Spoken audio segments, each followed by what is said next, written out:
Johnny Cueto, Clayton Kershaw. If you appreciate the art of pitching, then look no further. Two of the best arms in the game, two of the most entertaining performers around. Tonight, they meet in Game 2 of the series. Cueto, Kershaw, Giants, Dodgers, beat LA, and it's coming up next.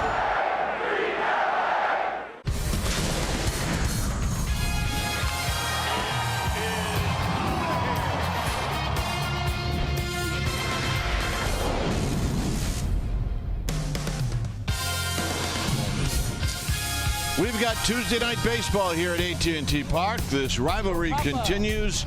This is Game 2 of this three-game series. Giants, Dodgers, welcome to NBC Sports Bay Area, powered by Xfinity. Hi again, everybody. I'm Dwayne Kuiper. Alongside me is Mike Krukow. Well, the Giants won. Well, they won today. It was a late game that turned out to be a win for the Giants in the middle of the night, but they'll take it. So now, as the Dodgers have lost 11 straight, they're looking for their guy, and they do have a guy in Clayton Kershaw to stop this losing streak. Well, Clayton Kershaw and his lifetime record against the Giants, especially in this ballpark, is off the charts. Tonight features two aces. Clayton Kershaw for the Dodgers, trying to stop an 11-game slide. Johnny Cueto with the Giants, who's trying to have the one gem of a season that can salvage it in his mind. He's only 7-7 on the year, but he would love to take down the Dodgers. He'd love to take down Kershaw. It would be a big feather in his cap as he heads to the offseason. This is a big game simply because it's two rivals, and this game means something. And it looks like it's going to be a nice night to play, which we're all thrilled about. All right, stay tuned. We'll take you to Willie Mays Plaza. That's right, Willie Mays Plaza for an update, and we'll do that right after this.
Sports Bay Area is brought to you by Southwest. Yes to low fares with nothing to hide. That's transparency. By State Farm, here to help life go right. Talk to an agent today or call 1-800-STATE-FARM. By Jack in the Box. Come try the new $4.99 Smoky Jack Burger Combo with small fries and a small drink. Limited time only. And by the 2017 Jeep Cherokee with an EPA estimated 30 highway miles per gallon. Well, it doesn't seem like too long ago all those fans were here, because it wasn't. The Giants have already won one game today. Can they make it to last night's marathon win? One of the best for the Giants so far this season. The offense really came alive, plating 8 runs, but it was the bullpen who saved the game. And technically, after the first out, the game was delayed, so the entire game became a bullpen game. But we're going to focus on the final 4 relievers who shut the door on the Dodgers. It's our smart play. It is brought to you by your California Ford dealers. You're going to look at Okert, Guerin, Strickland, and Dyson. The 4 of them starting at the top of the 7th inning combined for 3 innings of scoreless work. They allowed no hits, they walked 2, and they struck out 4. And Sam Dyson now has recorded his 13th save with the Giants and gave the Dodgers their 11th straight loss. That is the longest losing streak for LA since moving to the West Coast in 1958. You know, they had a little bit of satisfaction doing that. All right, Johnny Cueto going up against Clayton Kershaw. It's going to be a good one. You know that. Kruk and Kite have the call. Lineup, first pitch. It's all coming your way. Stay with us.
It is a very comfortable 67 degrees. You see the winds, the humidity's high, and it is mostly cloudy. All right, let's take a look at the Dodgers starting lineup, and it's brought to you by Southwest Airlines. It'll go like this. It'll be Taylor, Seager, Turner, and you can see what Turner's done as far as getting on base. And it's Bellinger, Puig, Granderson. Grandalo hits 7th, then Utley, then Kershaw.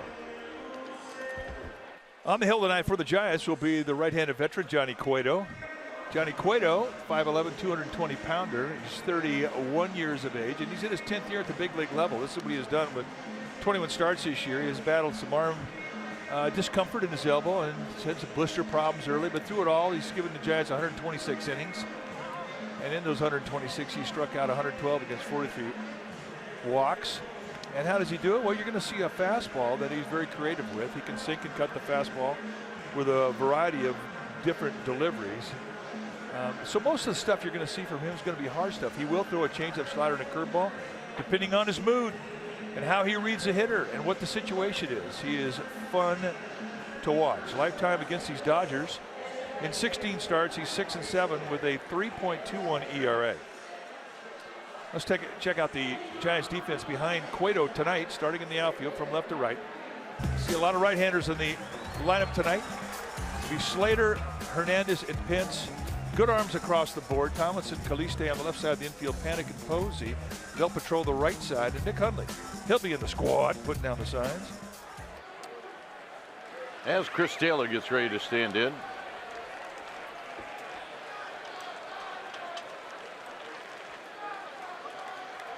Taylor did not start the game last night, came in as a pinch hitter, stayed the game, and then went 1 for 3. First pitch of the ball game is a called strike.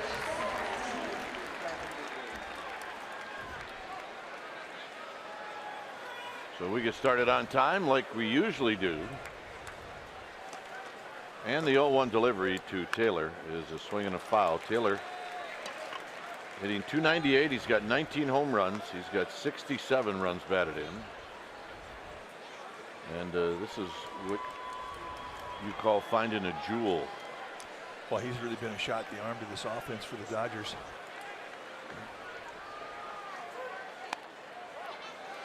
And really all they did was just let him go. Quit worrying about hitting the ball in the middle of the field. Get after it. Get the bat head out. And the result is, he's at 19 home runs right now. 2-2 on the pitch inside. Not only giving him 19 home runs, he's hitting 297. I mean, or 298. I mean, that's a heck of a year. Not a whole lot of guys in baseball that would love to have that season. And he got him.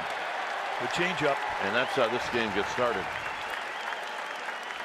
All right, time for our Nissan keys to the game. Number 1, no rain. We've had enough rain. That's it. No more rain. Had it all last night. That's a key. Number 2, Cueto. Match Kershaw. It figures to be a duel of aces. And Johnny Cueto trying to match the big fella from the left side. That's Clayton Kershaw. Those are our Nissan keys to the game. So here's Seager. Seager likes that first pitch, and he fouls it down the first base line. Now, this was a little huddle job in their dugout. The Dodgers have lost 11 in a row. They're looking for magic. They were absolutely the most magical team in baseball for 120 games. But of late, it has not happened. They've gone 1-16. They've lost 11 in a row. So you get a huddle.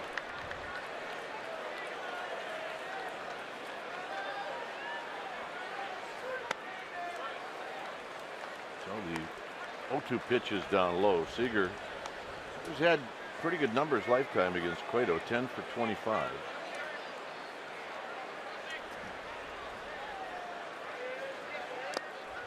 Doesn't seem like a guy that young like Seager could have that many at-bats against Johnny Cueto. He faced him a lot last year, and this is his 4th start this year.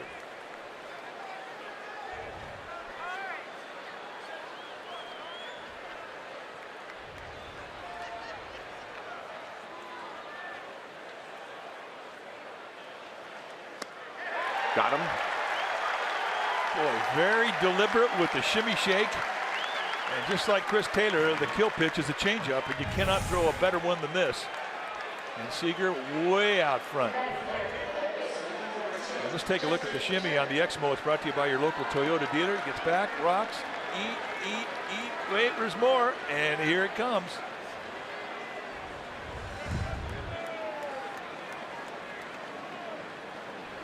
So here's Turner.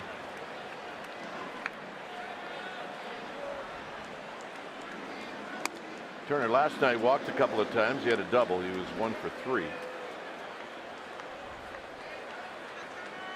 Having a very nice season.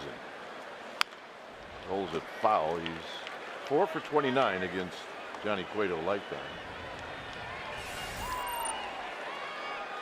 Talked about the Dodgers' struggles in the 1-16 stretch. Look at everything is down. Runs per game, average, batting average as a team. ERA's way up.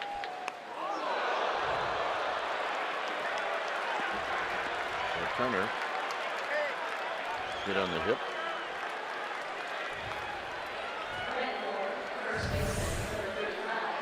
So a little two-seam fastball. He tries to run in. Turner just turns into it, protects himself.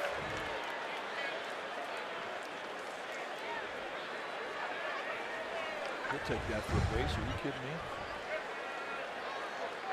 Here's Bellinger. Bellinger went 1 for 4 last night. And he bunts at third base side, and that'll be a base hit.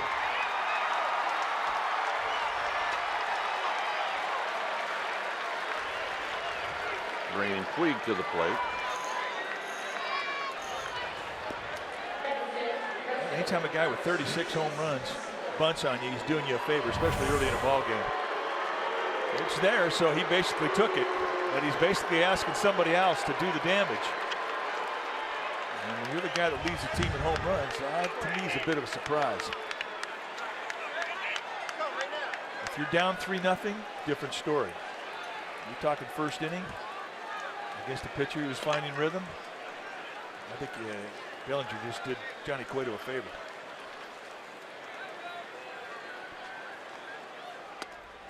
We get a home run last night. That was one of his 2 hits and 5 at bats. His home run was number 25.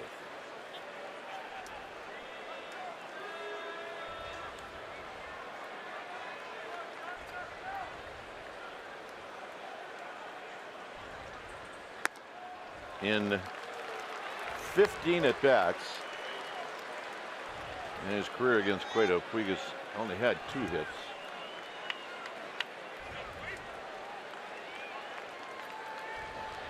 So we'll see what he goes after him here with a count of 2-0.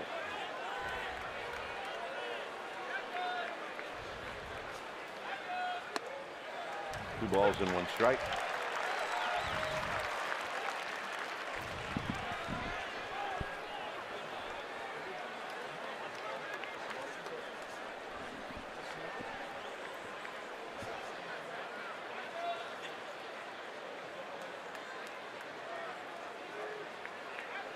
So Cueto and the 2-1 to Puig is up high. It's 3 balls and 1 strike.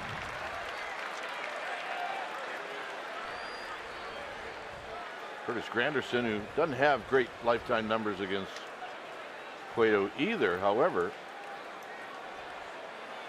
he was a left-handed hitter and he's on deck, so we'll see if Puig is going to get anything to hit. Cueto does have a base to work with. And he threw it right down the pipe. This is his home run last night.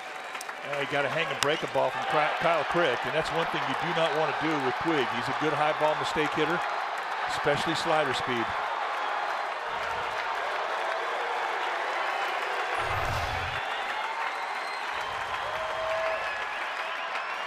Runners go. Got him, and that'll end the inning. Cueto strikes out the side. Kershaw coming out.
Kershaw, and it's brought to you by Southwest Airlines. So Bruce Bochy putting a few different names in this lineup. It'll be Hernandez, Panik, and Hunter Pence. Buster Posey's got the best numbers lifetime against Kershaw. Then it's Hundley, Slater, Calixte gets the start.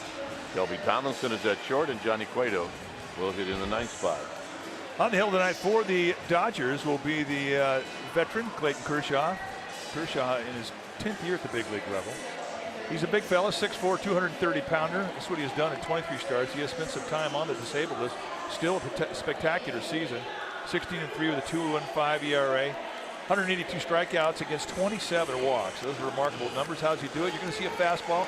It's going to average around 92, 93. He can go up from there. He'll see a high velocity fastball in the 2-strike counts. Slider, curveball, changeup. He can strike you out with all of those. He can also cut and sink the fastball. Lifetime against these Giants in 38 starts, he's 20-9 with a 1.62 ERA. Yeah, he's good.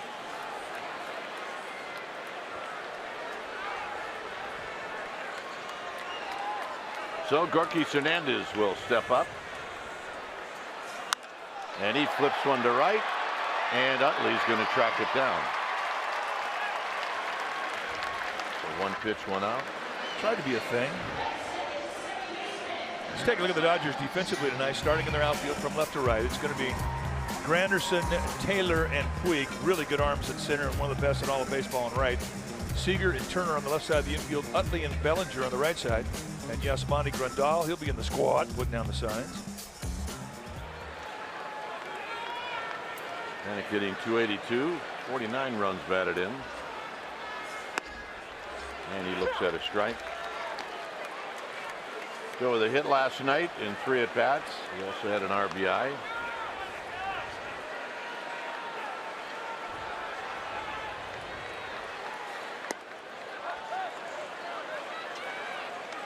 DJ Rayburn is behind the dish. Then it's Gibson, Ramon DeJesus, and Sam Holbrook. Holbrook is the crew chief.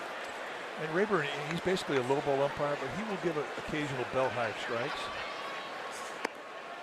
And if you show him early in the game that you have good command, you'll get corners. If you are wild, those corners can dry right up.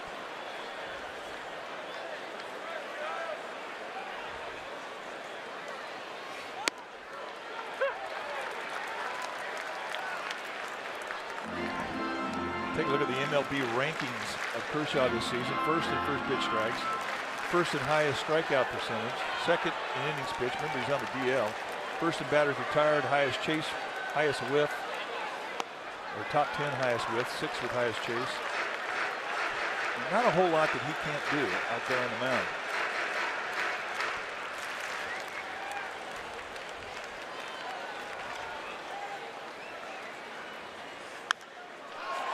Panik lifts one out to Granderson. And Granderson will make the catch. 2 outs. And here's Hunter Pence. Hunter Pence had a really fabulous day yesterday. He was in the leadoff spot and he went 3 for 5. He had a triple. He had 2 singles. Scored a couple of runs. Knocked a run in.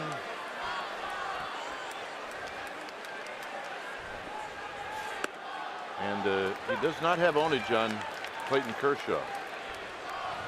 He's 8 for 73. A couple of Texans going at each other. Kershaw and Pence. This was his triple last night. He tripled in the 3rd inning. It was a ball that for a second we looked like Puig was going to catch it. And he really beat the scouting report, and that's exactly where Grandal had put the glove for Maeda.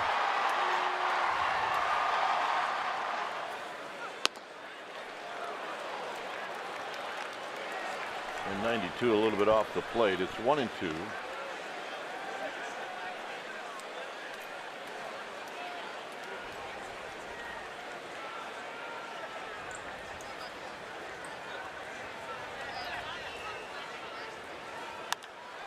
And he skies this one out into right center field. And it'll be Taylor who puts it away, and that's going to end the inning. Tweek's not that happy about Taylor doing that.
Area is brought to you by USAA, insurance, banking, and investments tailored for the military community. No score, second inning, and it'll be Curtis Granderson to lead things off, facing Johnny Cueto. And Granderson takes a pitch low and away.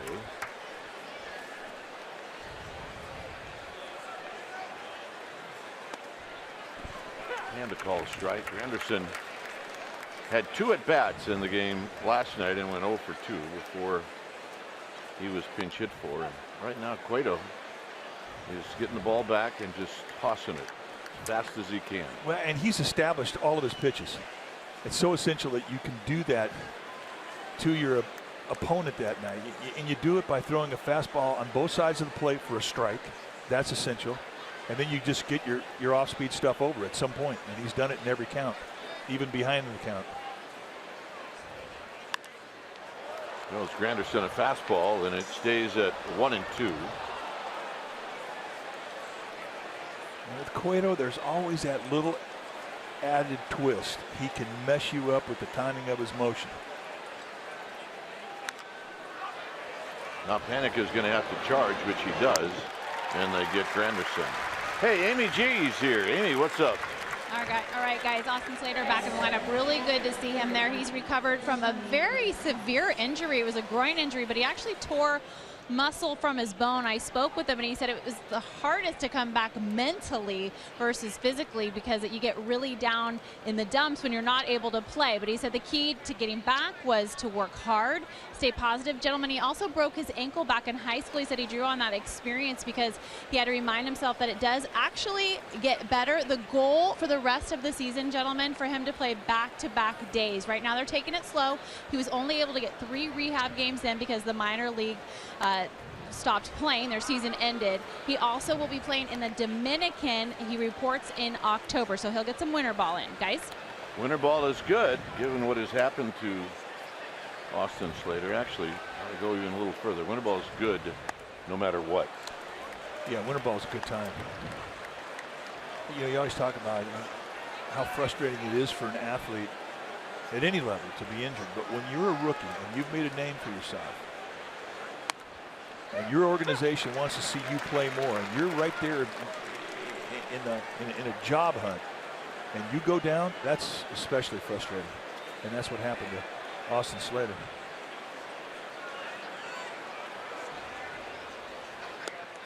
Grandal takes a strike. The Giants pitchers walked 8 Dodgers last night, and Grandal walked 3 times.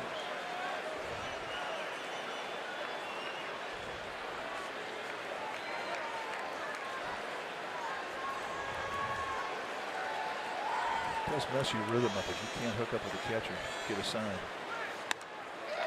And the walk.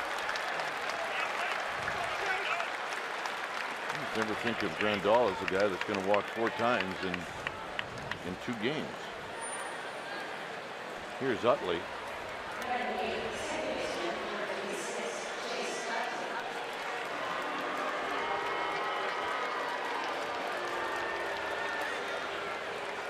The point you make about Grandal is a good one. I mean, he's only walked 30. That's his 40th walk. 35th walk, I beg your pardon. 400 at bats. Adding to that walk column so far in this series. Now here's Utley. Utley takes a strike.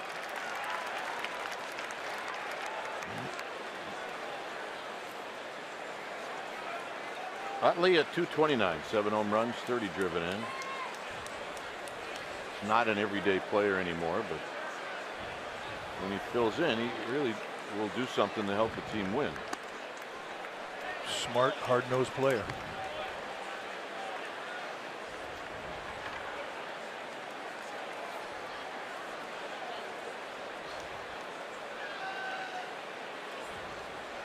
He has had a double and 2 lifetime home runs off of Cueto.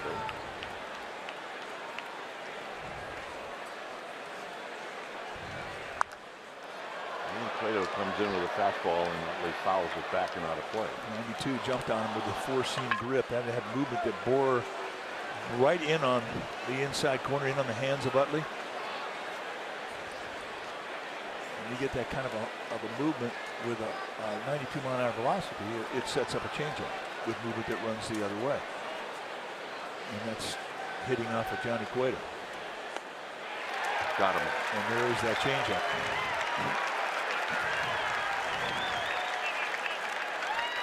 Well, Saturday the 16th is our annual Fiesta Gigante celebration presented by Coors Light. You can join us in Lot A across from AT&T Park from 3 to 6 p.m. for an afternoon of free music and festivities celebrating Hispanic Heritage Month. And more information, go to sfgiants.com/Fiesta Gigantes.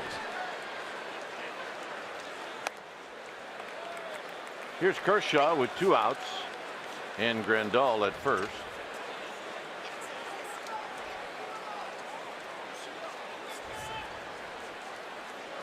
Got to be careful with Kershaw. He can surprise you with a good at bat. Well, we saw him hit a home run, his first ever in Dodger Stadium against George Contos. It was dead center. He's 7 for 43. I think that was one of the games you always talk about. Did you shut out hit a home run? Yeah, he did it. Can't remember if he got the complete game, but while he was out there, they didn't do much on him.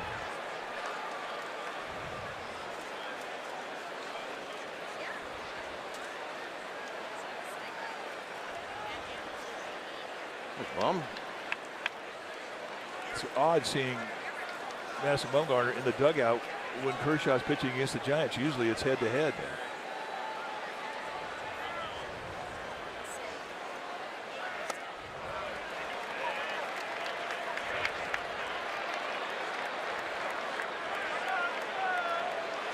So Cueto all of a sudden has worked himself into a get-it-in 3-1 count here.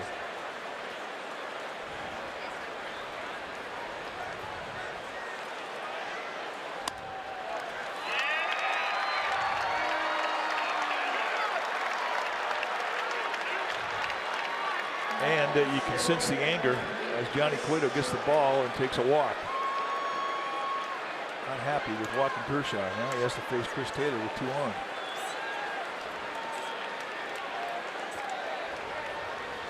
Taylor struck out in the first, but now a spot with a runner in scoring position created by Johnny Cueto with 2 walks.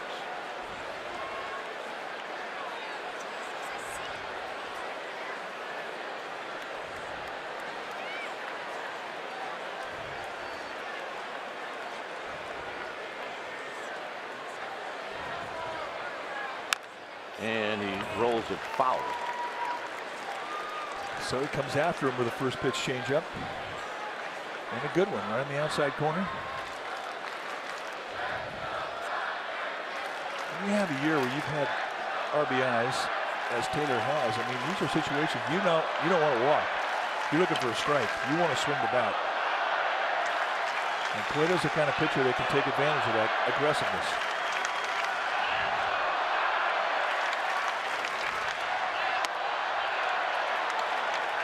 Soft stuff away, hard stuff in. And for Cueto, look, he obviously wants to get out of this, but he's also running up his pitch count.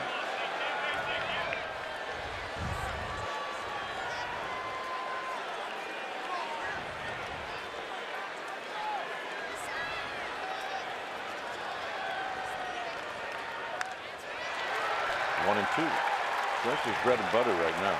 Changeup is as good as it gets. And he's leaning on it hard. He hadn't thrown a curveball. He hadn't thrown a cutter. And he's throwing a four-seam fastball, but he hasn't cut the ball, and he hasn't thrown a slider. It's been pretty much fastballs with two types of grip and a changeup go get him.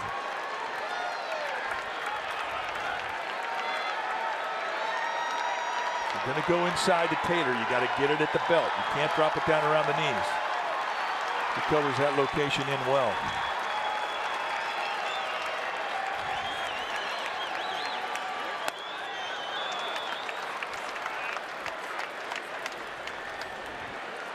Slapping his front shoulder, just a reminder to keep that shoulder in as you drive to your target, especially in a situation where you want to add velocity.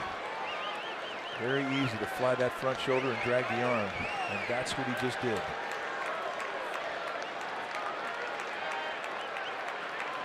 So it's 2 and 2. And that'll end the inning. Think Taylor's looking for a changeup? Yes, he is.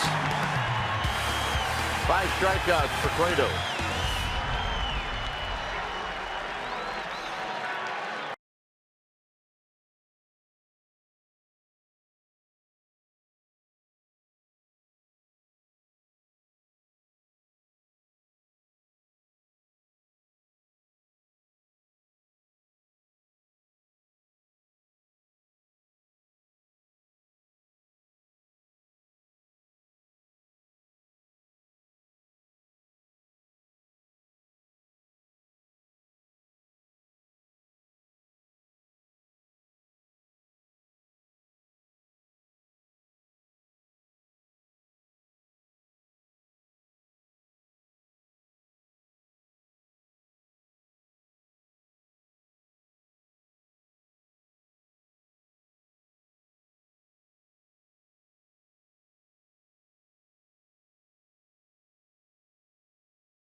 Gigantes Lager, a Mexican-style lager from Anchor Brewing and the San Francisco Giants. Well, as advertised, a couple of aces going at each other. Kershaw, Cueto, there's no score as we head to the bottom of the second inning. Time now for our Togo's Big Play the Togo's way. And Friday against the White Sox, Buster Posey steals home. That's right, we had an official scoring change on Friday in the top of the 6th in Chicago with Brandon Crawford on first, Buster Posey on third. A Pence took a close pitch on the count for ball 4. Crawford was running on the pitch, and the Tigers catcher thinking it was strike 3 through to second to try and get Crawford. As a result, Posey took off for home and scored. The official scorer ruled the play fielder's choice. But today, Major League Baseball announced a scoring change, giving Posey a steal of home. And Buster pops it out to right field. And on one pitch, 1 out. And that'll bring up Hundley.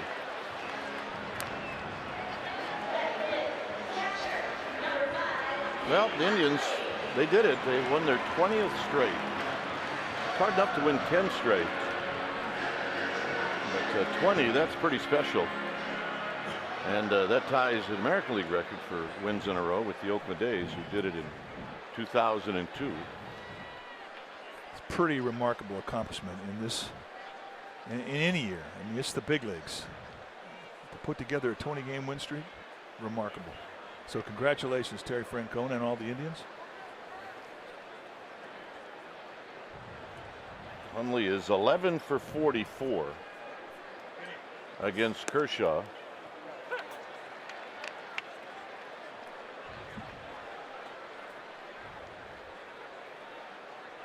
And that'll get you some playing time.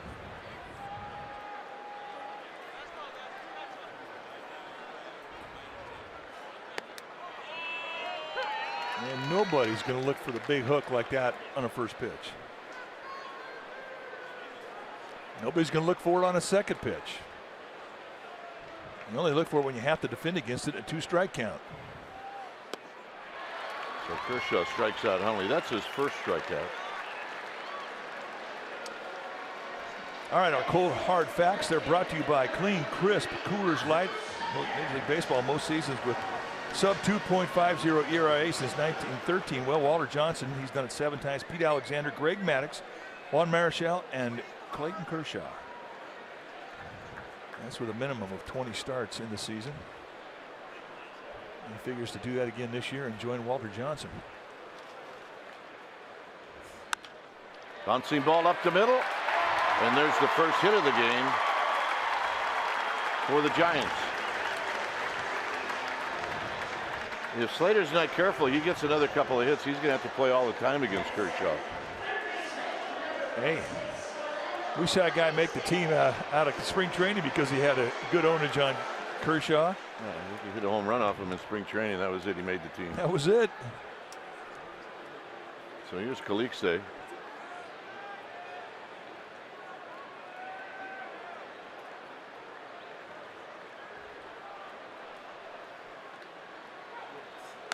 And for guys that Kershaw hasn't seen before, I mean, it's a puzzle. Well, and Calixte represents that kind of guy. Numbers here aren't great. His play time was sporadic. When he played every day in Sacramento, he did well. Had a nice season for the River Cats. So we're seeing Kershaw now out of the stretch for the first time. And he falls behind 2-0.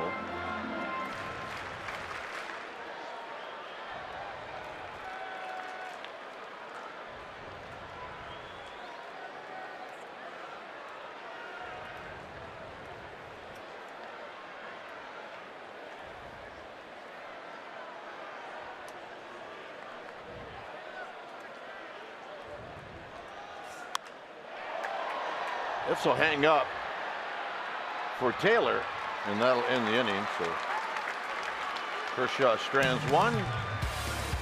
The Beef are coming up. It's 0-0.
NBC Sports Bay Area is brought to you by the Monterey Bay Aquarium. Incredible characters, memorable moments. Share the love at MontereyBayAquarium.org.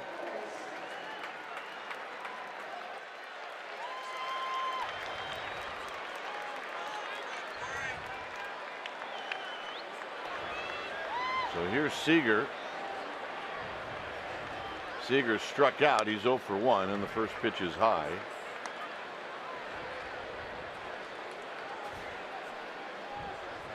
Turner and then Bellinger. Again, the changeup. And every time Cueto throws that, it's almost like a swing and miss. Dodgers are not picking it up.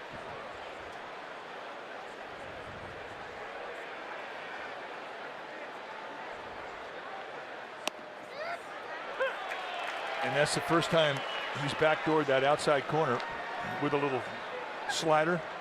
And it had to be a big break on the pitch to be effective.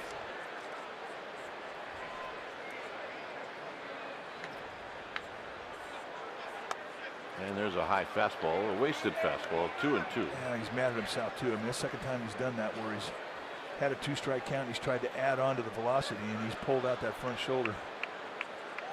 See a guy get underneath it and miss high and away to a lefty, up and into a righty, and he's flying that front shoulder. Out of play. I'm thinking about Cueto. I mean, he's pretty good.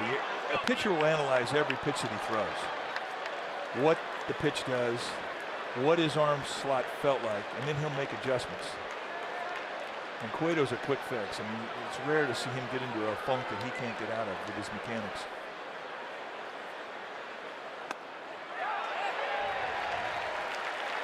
Got him. 6 strikeouts. I'd like to know if they ruled out a swing or a called strike through. Huntley sitting on an outside corner, watch the payoff pitch. Boom. I went with swing. But then again, yeah, I go with swing as well. I'm going to see it from the side. Stay with swing. Here's Turner. Turner on the first pitch rolls it foul. Now this is an interesting matchup because Turner's got the big high leg kick, and it's a big one. And for Cueto, when he quick pitches Turner, that's not an easy thing for Turner to get time to.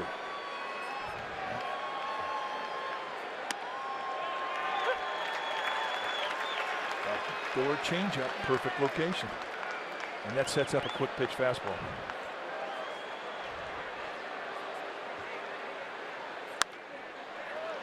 An emergency swing. It was a slider and it was perfect on the outside corner, but Turner did not get that foot down in time.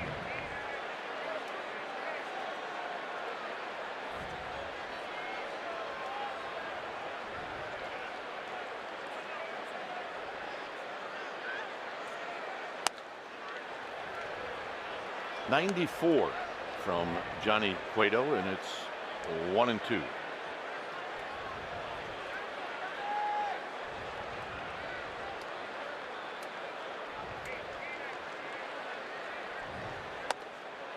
Full count, or make it 2-2. I beg your pardon. It's tough. This is a tough assignment. There's a little frustration going on right now with Turner. He's not getting that foot down. Cueto upset. He keeps setting up that fastball and he's just not making the pitch in the location that he wants it with. He's missing high.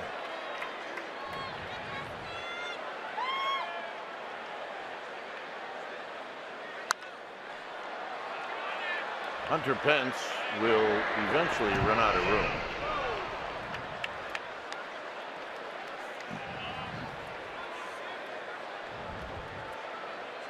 Change usage and velocity by season since 2014. He's using a little more of the change up, and the velocity is a little bit better now.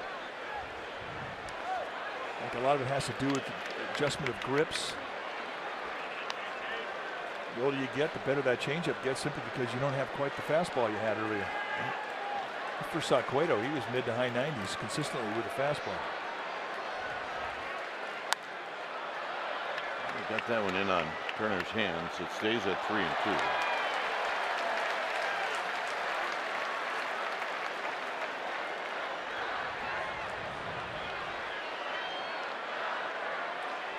Straightaway outfield, slight pull to the left side.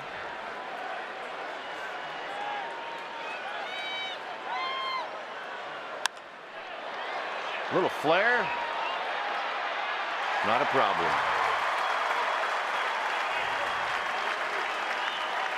And that'll bring up Bellinger. So that's a pretty good battle, those two. Yeah, it was. And he literally threw the sink at him, and he threw it from a bunch of different motions.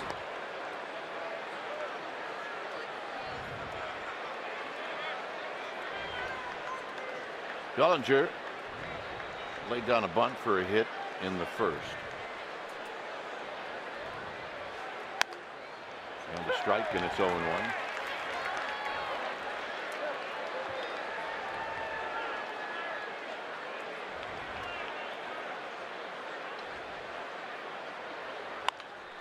This one's probably going to fall, and it is. So Bellinger strong enough to just get that one out there, bringing Puig to the plate. And that runs the pitch count up. 62 pitches on the night. Yep. Kershaw has 19. Will be an issue. Yeah, it's definitely going to be an issue.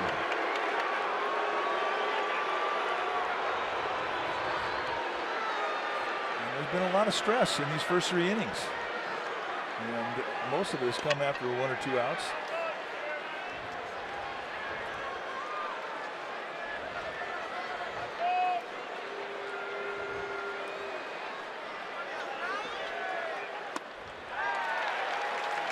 Fastball right by him. And the only way you can do that to a guy like Puig is if you've got changeup in the back of his mind.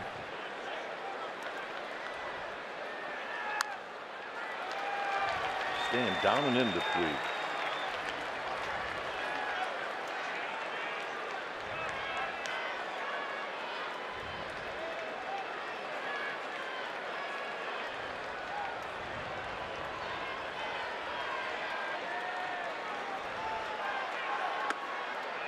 One and two. Down there in the dirt, 0-2. That's what he had in mind when he released it. 20 in the first, 25 in the second. He's so far got 20 here in the third.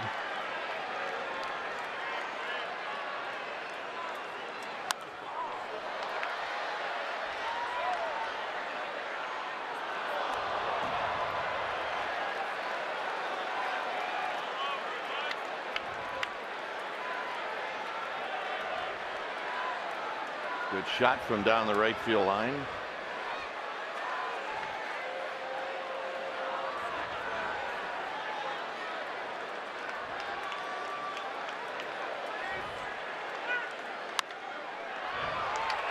Hunter Pence. It's going to be Pence. It's going to fall. And the throw is going to go all the way home. Panic and Pence. Little communication problems. And now it puts a little bit more heat on Johnny Cueto. So it winds up being a 2-out double for Puig, and this just simply becomes an I got it, you take it. Pence come in, he's thinking that's Panic's all the way. In the last minute, realized that Panic got a little extended. And the fact that Bellinger did not score from first, I mean, that's a break.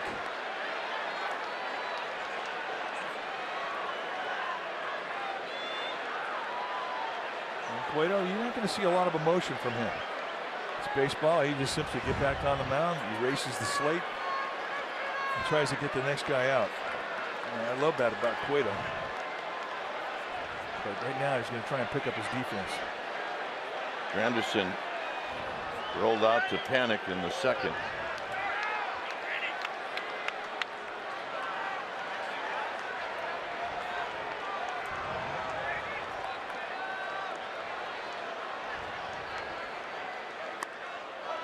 Just above the strike zone, 1 ball and no strikes.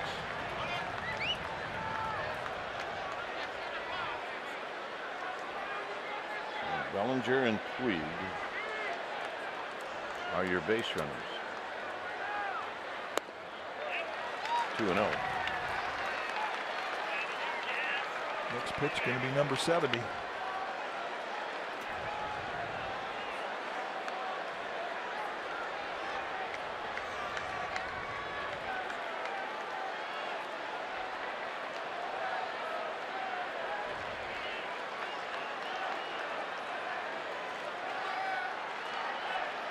Cueto cannot get the sign. Now he's just going to go from the windup. Ooh, that was close. Close to a balk. That was close.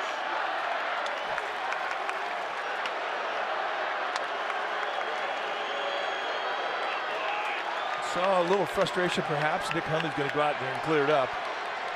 And this is not a time you want your pitcher to be upset. And watch, he gets on in a windup. And right here he gets in a windup, and now he steps off. Bob Davidson was here. Now he stepped off with his right foot, which is how you do it. Absolutely. But it's just a different look, having gone from the windup or from the stretch to the windup.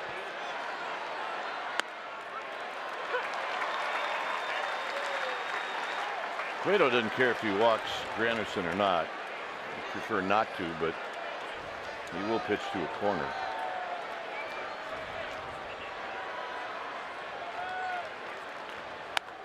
So now it will be Grandal. Man, David Getty probably going to come out and talk to him here just to give him a breather.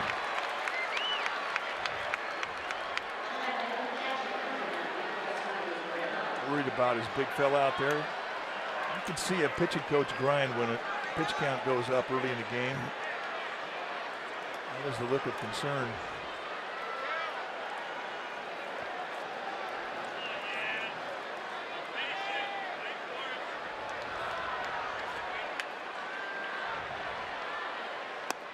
And a strike.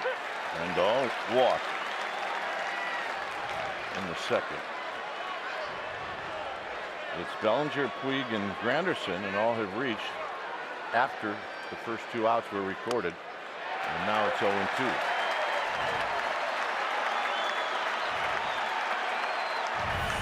Fastball inside corner. Grandal did not think so.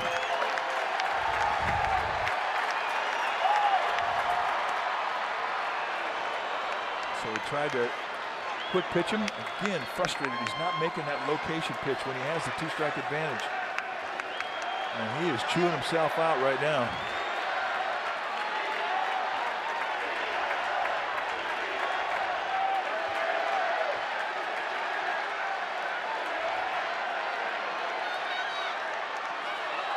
Great play. That is a great block from Nick Hundley.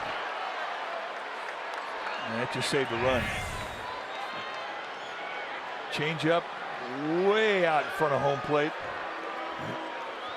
So once again, Hundley coming out, and he's telling him, look, you keep throwing that thing down there, I'll block it, don't worry. Now, they just discuss pitch and they discuss location, and they know exactly what they want to do here.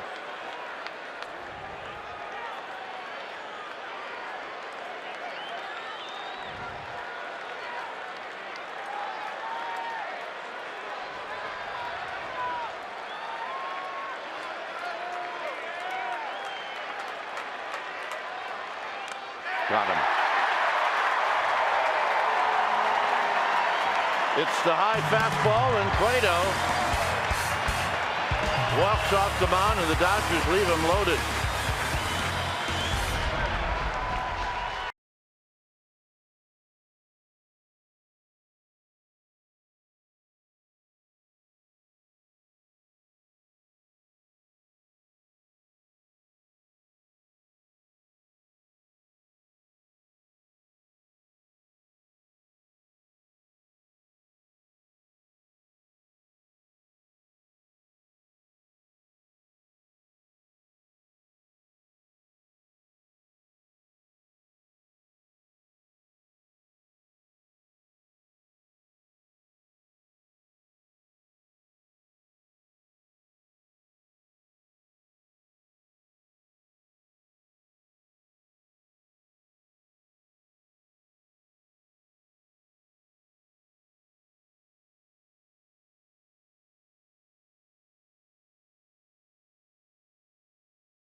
And the Giants are thanking the best fans in all of baseball by giving away prizes and ballpark experiences all September. And tonight's fans get to hang out with us for an inning here in the NBC Sports Bay Area booth. It's Spencer Bowen and Taylor Chan, and they are family season ticket holders. So welcome, folks. And it's always important that we let our fans see what a horrible view we have and how tough our job is. No? Pretty all right. Here we go. Here's Tomlinson, who takes a pitch down low. So the pressure's on our guests now, because if the Giants score some runs here, they may have to stay another 2 or 3 innings. That would not be true. We're kicking them out. And the next pitch is high. 2 balls and no strikes. Cueto on deck, and then Yorkis Hernandez. A tale of 2 different ball games. Giants have had 1 base runner. The Dodgers have had many. This is hit well to left. It is out of here.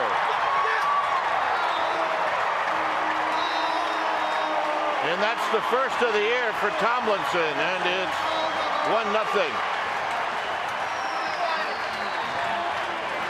Well, the unlikeliest Giant of them all to hit a home run off Clayton Kershaw.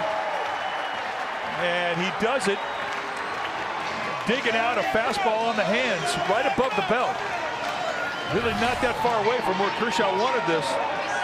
That's cut right in the inside corner, and just a great job of squaring it up. I mean, that's bent elbows right through it. And Kelby Tomlinson with his first home run of the year. Give the Giants a lead.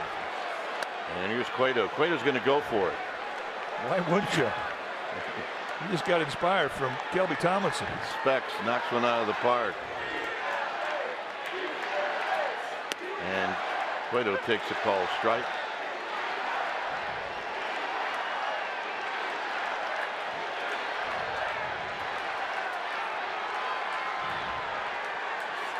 Cueto with a bunt, and he bunts it foul. I mean, one more look. I mean, this is not a hanger. This is where he wants it to be.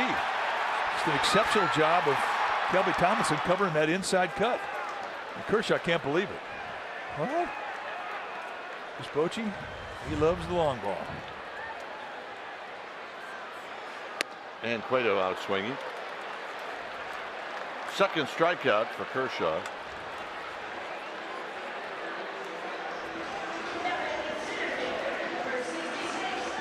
Here's Yorkis Hernandez. Well, when the little guy hits a home run, it definitely lights up the bench. A lot of smiles down there in the Giants dugout.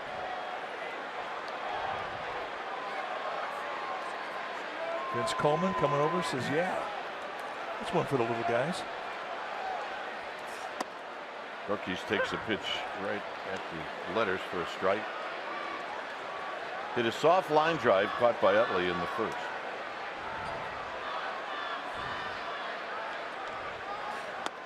And runs that one inside. 1 ball and 1 strike.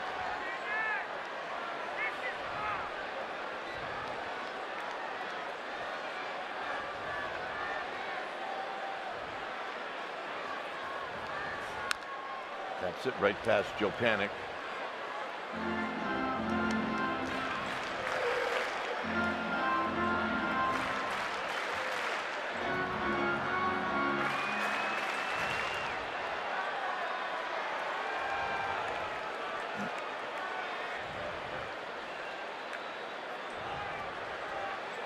And the 1-2, here it is.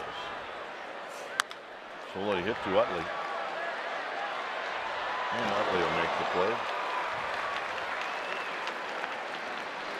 I think Utley had it in his mind he was going to do the little glove shove the whole time, that it almost got hung up in the web. Be careful you don't throw a guy a changeup.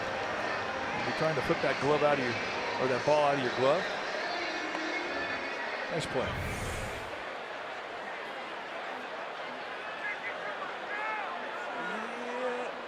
One more look. Done nicely.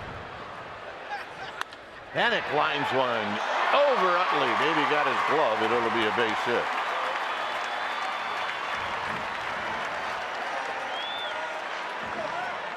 10 years ago, Utley catches that. Well, you're probably right. 10 years ago, you catch that. This is all he's got right here. Right at the tip of the glove. That's pretty good effort for an old guy. Here's Hunter Pence.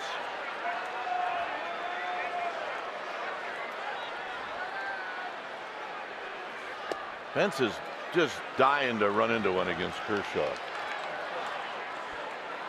He's 8 for 74 with no extra base hits. Pence, a kid from Houston, taking on Kershaw, the kid from Dallas. Out of play.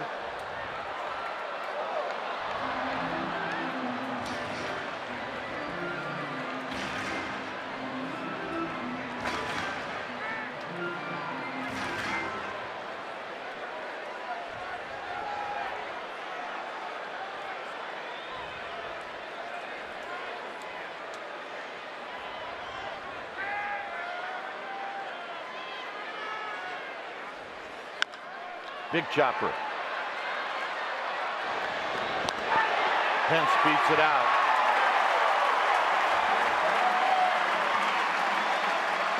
That's a big play. Extends the inning and gets Posey up. One thing about Pence is he gets out of that batter's box a lot of times without a full swing.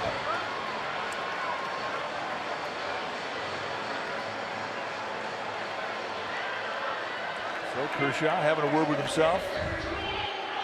So now he's got to face Posey.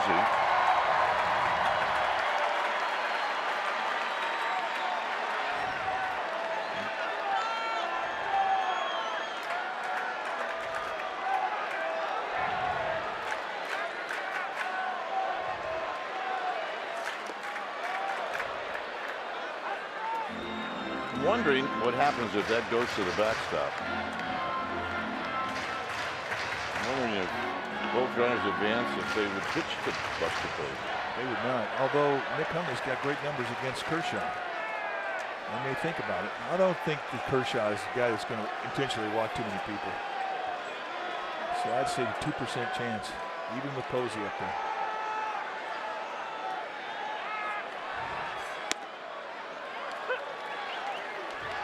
Buster was not looking for a fastball.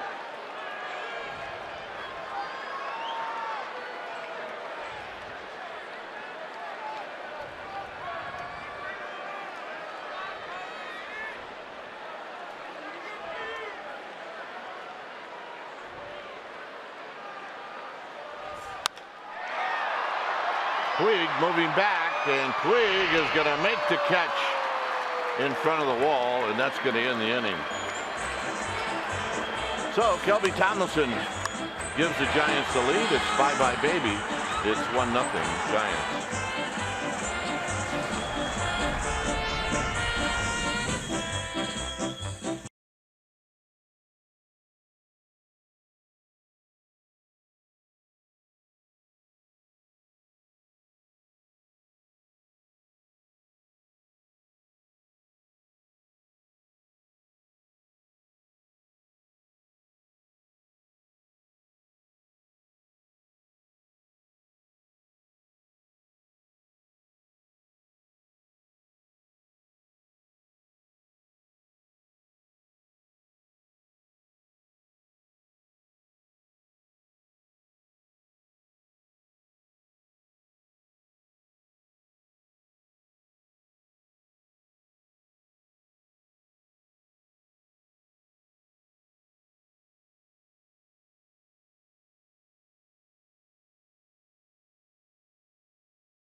Unite night with the Sharks. Your special event package is going to be a Sharks Giants beanie and a ticket to the game. sfgiants.com/special events.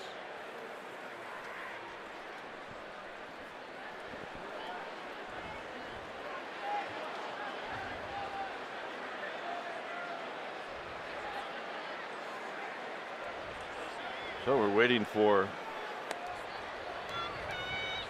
Chase Utley to stand in.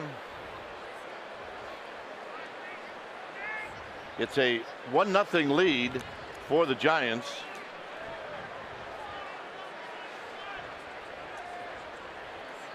Utley struck out in the second. Well, if Cueto can, he'd like to get some quick outs.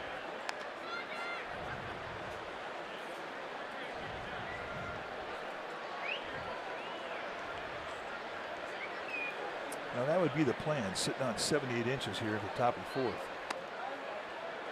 But Chase Utley, I mean, he knows the deal. The pitch counts become a big issue. And he's not afraid to take a few pitches.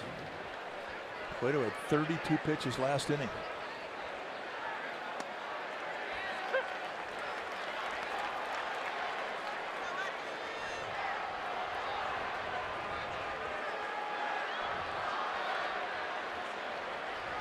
Kershaw is on deck.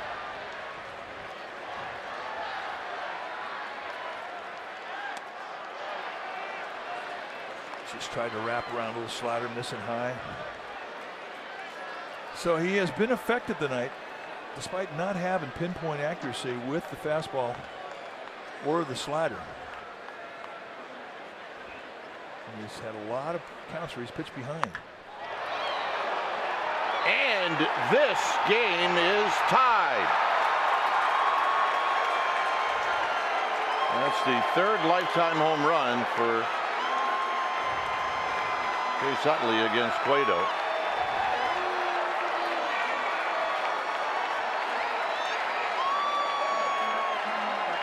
Well, Cueto got himself into a 3-1 count, and it's nobody on. Remember, this is a leadoff hitter.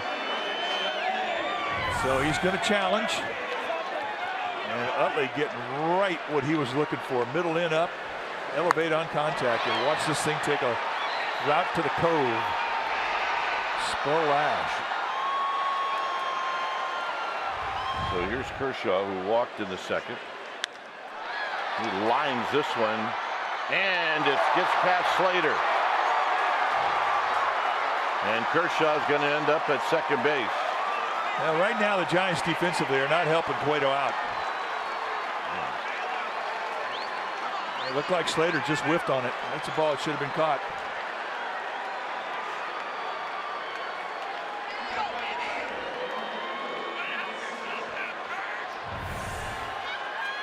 I mean, he's over here. He's thinking he's got this thing, and all of a sudden, It's got to be an error. It's got to be an error. I mean, he had no clue where that thing was. I never saw it. He lost it in the crowd or the lights. And it almost winds up hitting him in the face.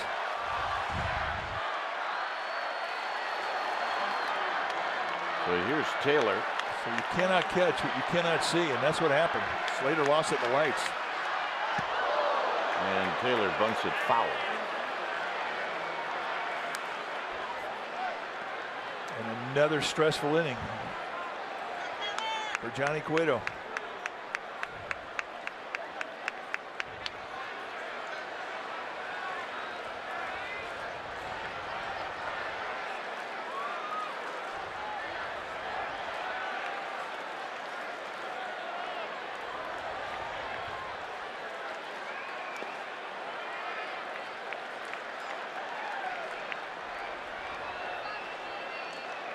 And the Giants reluctantly starting to get their bullpen going. They really have to. 85 pitches for Cueto. So Albert Suarez heading down the Giants pen.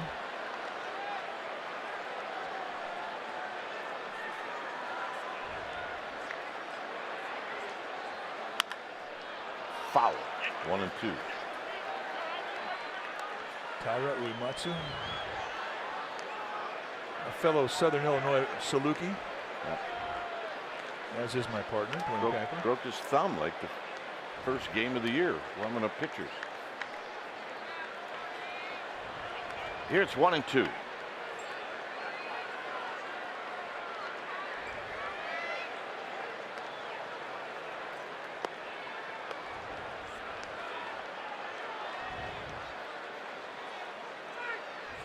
Hit up the middle. Tomlinson's going to go to third, and everybody's safe.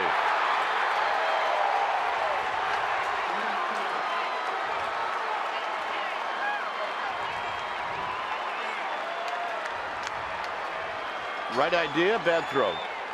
Bad throw. That thing is on the bag. And it gives Caliste a chance to make a play. This ball goes up the third base line, and as soon as Caliste had to leave the bag, he could not get back in time. And a nice creative slide from Kershaw. And Kershaw may have hurt himself a little bit. Trainers are coming out to see him.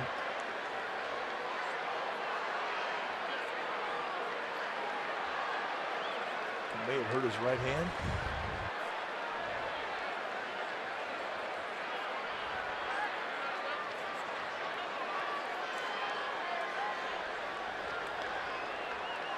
Think about this Dodger team.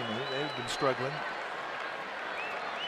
Lost 11 in a row. But you cannot continuously give them more outs in an inning. 3 is enough.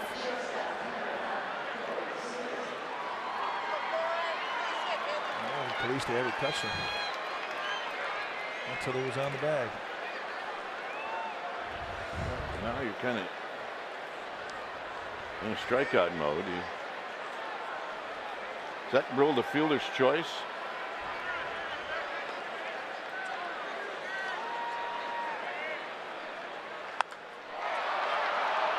Center field. Taylor's going to tag, so he'll go to second. And scoring is Kershaw.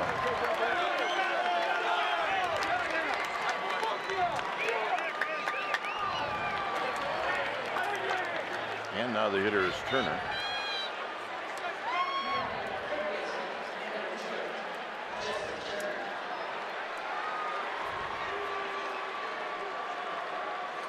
For Johnny Cueto, he's got to feel like he's been in the stretch the whole night.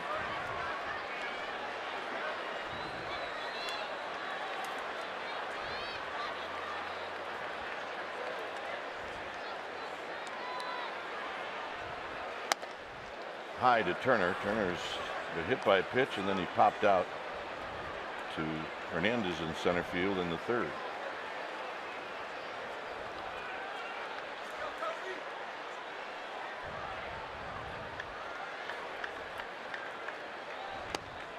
And a strike to Turner. He's not buying it.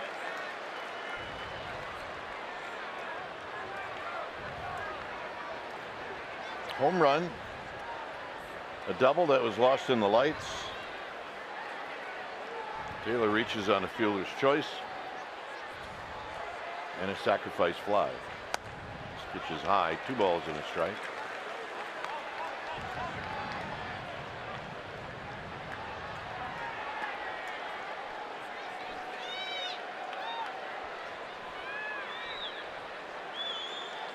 So Cueto now taking a little bit more time, as you would expect. He's at 91 pitches. Yeah, he's got a pace. He has not got that many bullets left in the gun.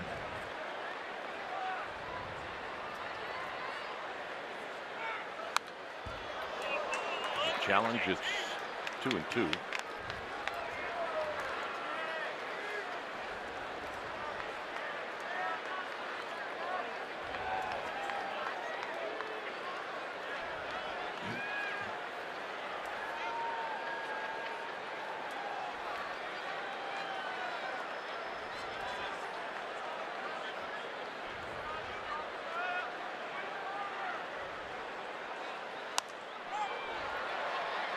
Turner chose to swing at that. That was in on his hands and fouled it back.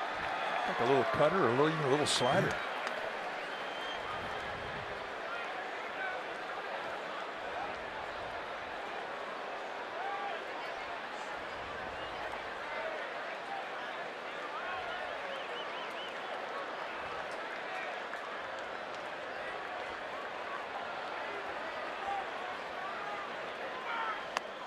Caught him.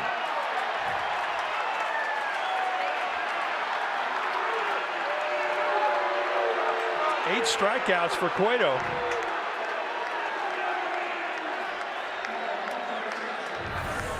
Let's take a look at strike three, right on the top of the strike zone. Justin Turner, not a fan. Have some pie and meat.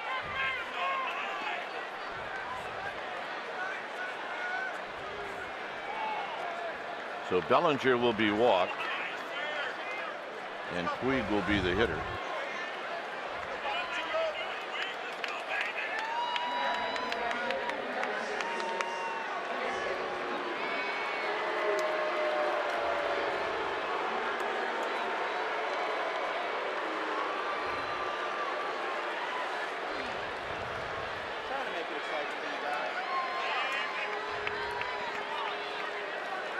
Puig struck out in the first, should have popped out in the third, but Panik and Pence with a communication lapse, the ball fell, and Puig ended up with a double.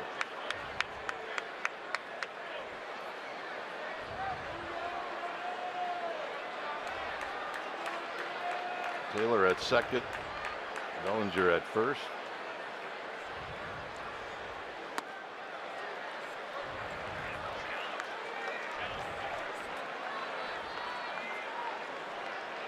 Dave Roberts talking it over with Justin Turner.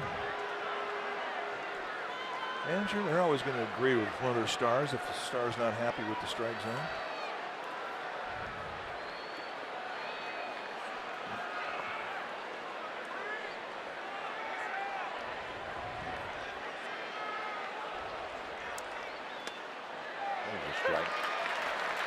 Changeup has really kept him in this game.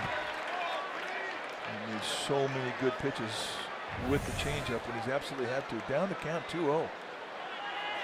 Just nails perfect location.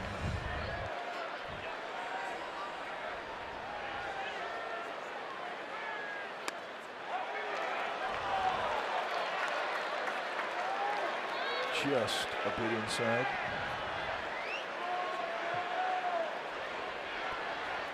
I don't know if Johnny Cueto took a peek in at Bruce Bochy. I'm sure this is going to be his last inning no matter what. That foul is a changeup again. 3-2. That's what's kept him on that mound. With all the extra outs that he's had to pitch through tonight. The next pitch will be number 100.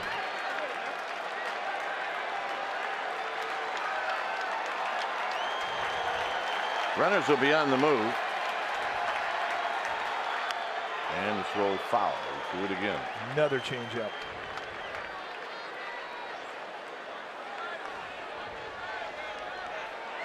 He got Taylor looking in the second with runners on base when everybody thought he was going to throw a changeup. He ended up throwing a fastball. And Taylor took it. So now Hundley wants to talk about it. He wants to make sure he's on the same page. Last time we saw them come together, they didn't even give a sign. Hundley just put the glove up.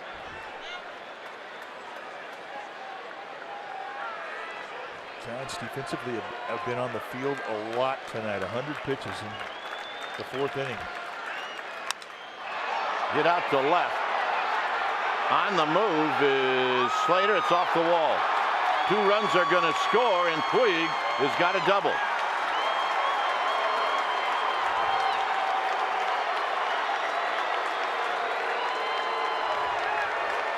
And that's it.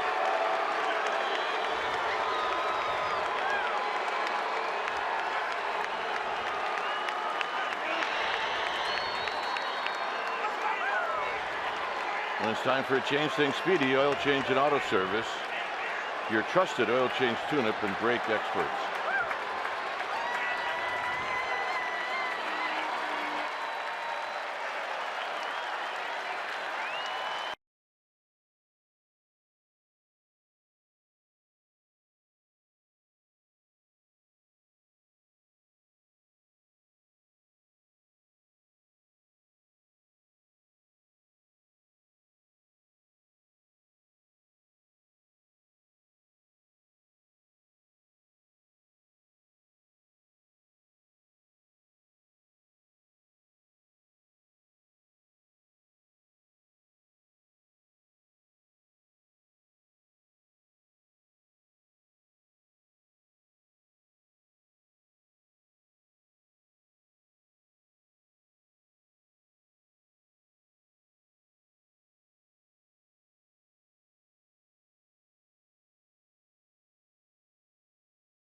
Lasting vehicles in America. Toyota, let's go places. Here, it's a 4-1 lead for the Dodgers. And the hitter is going to be Curtis Granderson facing Albert Suarez.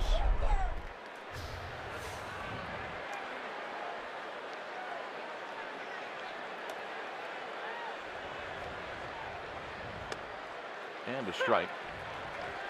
You have to look at it if you're the Giants that you're down 3. Look, we all know it's Kershaw, but you can still get back into this game.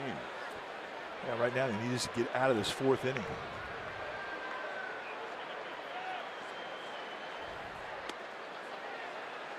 Suarez, a 4-pitch guy, fastball, curveball, slider, changeup. Accepted that role as long reliever, spot starter. I think this inning is different if Tomlinson makes a good throw. Yeah.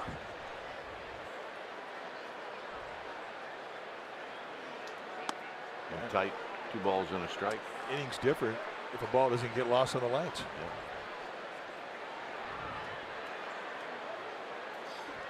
But Austin Slater cannot catch what he does not see.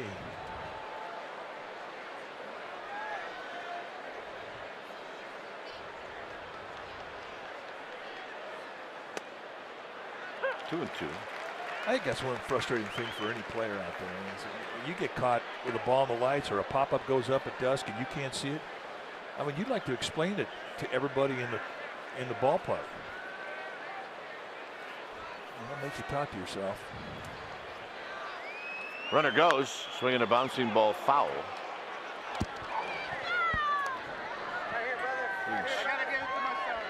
13 out of 18 in the stolen base department. Blake Holsworth, our ball dude on the first base side.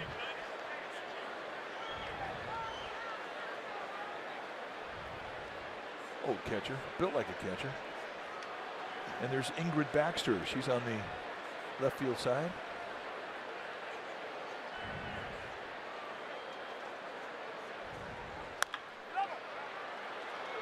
Mr. Posey. And that'll end the inning. Damage done. Now the Giants see if they can get something going.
Area is brought to you by Kelly Moore Paints. Go where the pros go. Kelly Moore, the painter's paint store. By Da Vinci Marble. Hit a home run on your next remodel with slabs, tiles, and more from the Bay Area's premier showroom, Da Vinci Marble. And by Provident Credit Union Super Reward Checking. We pay you. It's a 4-1 lead for the Dodgers. And Kershaw now facing the Giants in this game with a lead for the first time.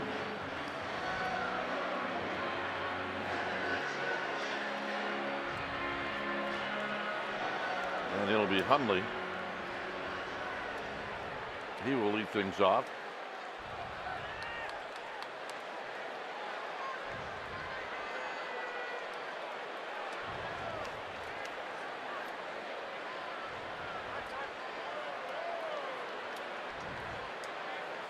Kershaw with 37 pitches through 3. Pitch count not an issue. Hook down the left field line. Hundley is going to be standing at second base. Check in with Amy G.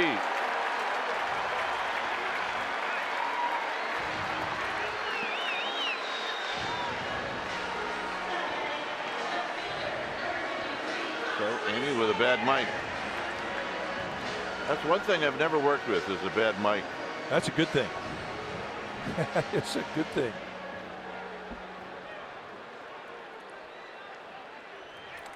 And I'll throw those compliments out as much as I can. Nice going. I appreciate that. Slater with a base hit in the second.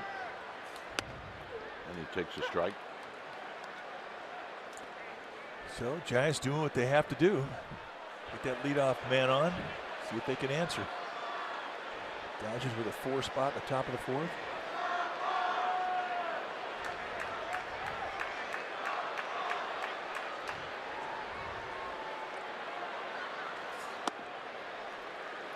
For Kershaw, if you're down 4-1 and you have a runner at second base, nobody out, I mean, that's a pure strikeout situation. Here, it's not quite as pressing with a runner at second, nobody out. Although it's pretty easy for him to get into strikeout mode.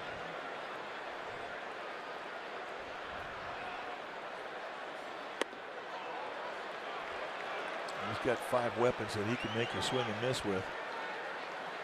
Josh Osich heading down to the pen. He's got the new government issued mustache working. 2-1.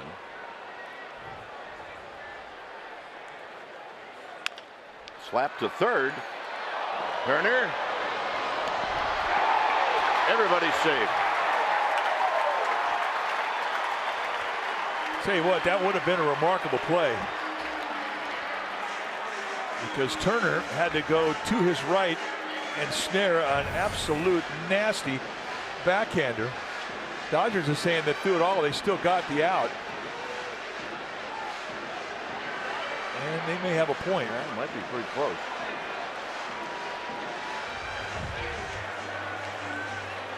And they're going to take a look at it. Bob Guerin, the bench coach. And this replay review is presented by Xfinity. Go up and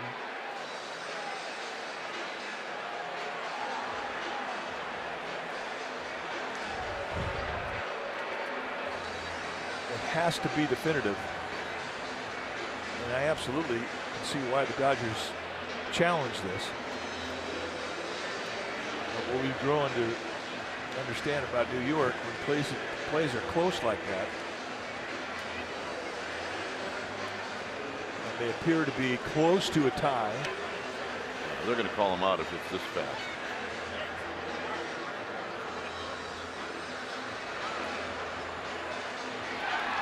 So Slater's out. It turns out to be a really great play by Turner and Bellinger.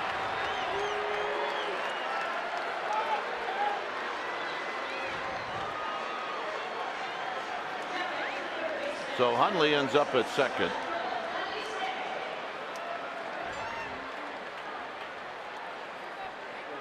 There's Caliche, who 0 for 1 hit a fly ball to center field.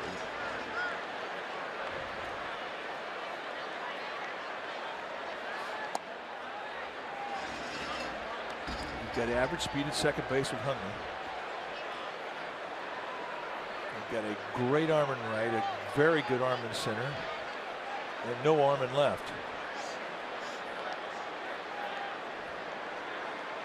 But even with no arm in left, there's a line drive hit right at Granderson in left field with Hundley's average speed, and they're not going to challenge. Not down 3 runs.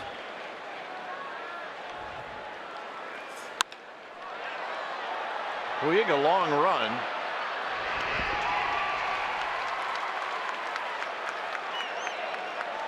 So out number 2. And a pretty good throw from Puig.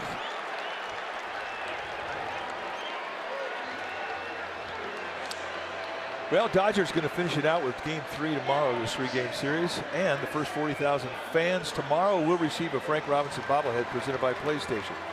Come out to the park early as we will honor Frank Robinson as part of the African American Heritage Month. Go to sfgiants.com for tickets.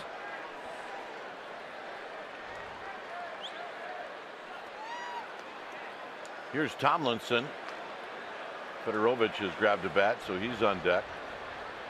Tomlinson homered in the 3rd.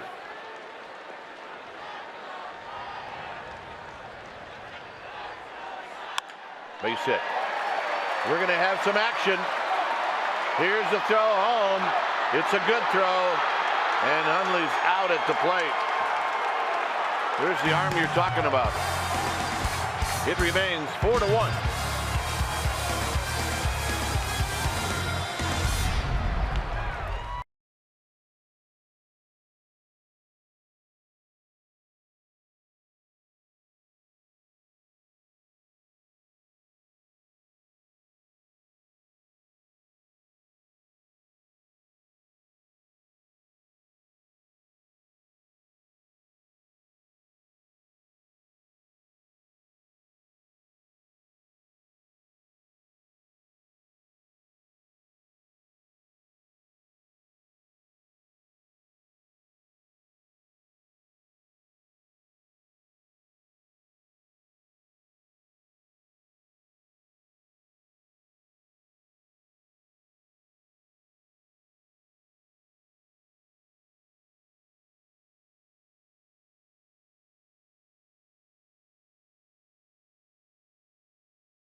Unite night. Special guest of the San Francisco Giants, well, arguably the greatest of all time, 49er, Joe Montana, 4-time Super Bowl champ. I was so honored to host a Q&A with Montana where we got to talk about all kinds of things, including his 4 rings Montana Family Foundation. And then he had to go because he had to throw out the ceremonial first pitch. And who better to have as a battery mate than fellow Notre Dame dude, Jeff Samardzija. Boy, I bet he wished he could catch some passes from Joe Montana. All right, Dwayne and Mike, I'm going to test your knowledge. 30 years ago, Joe Montana threw out the ceremonial first pitch at Candlestick Park. Do you remember who he threw it to?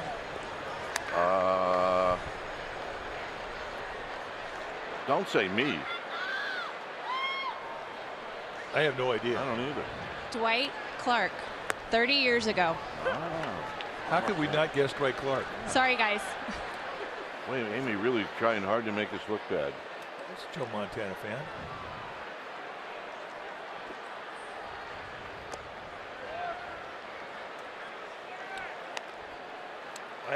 It's so obvious. I can't believe we didn't say the great Dwight Clark. Well, we were thinking about what the teams that we were on. Who were the people catching the ceremonial first pitch? Did we play with somebody from Notre Dame? I mean, come on. Good curveball from Suarez.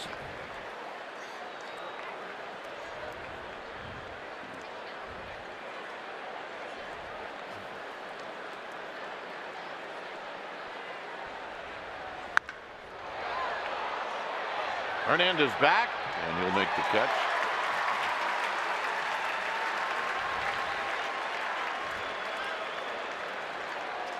That's back in 1987 when Joe Montana caught the first pitch from the Honorable Mayor of San Francisco, Willie Brown.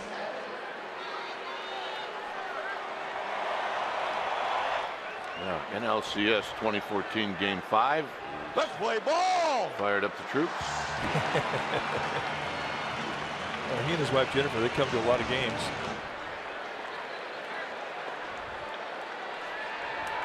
Here's Utley. Utley homered in the 4th.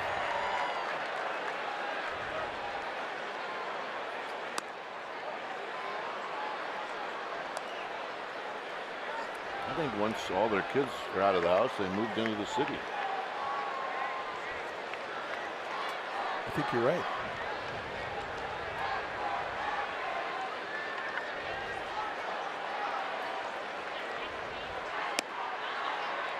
Two balls and no strikes.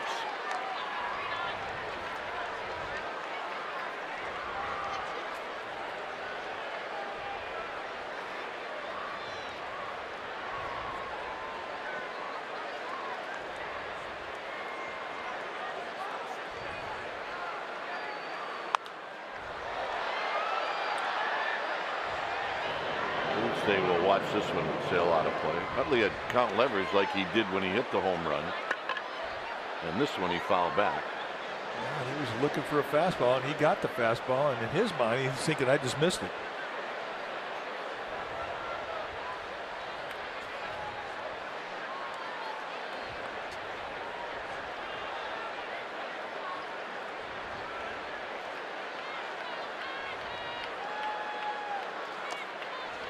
Three and one. Got all of this one. 3-1 count, 4th inning. This was to lead off the inning, and Johnny Cueto did not want to walk him. And that tied the score.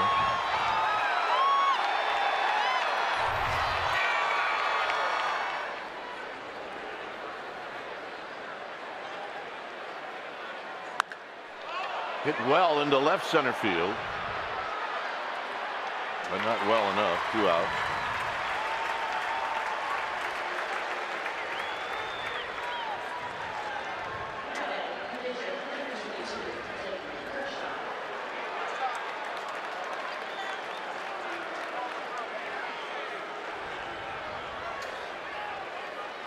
Kershaw hit a ball that Slater lost in the lights. Turned out to be a double in the 4th inning.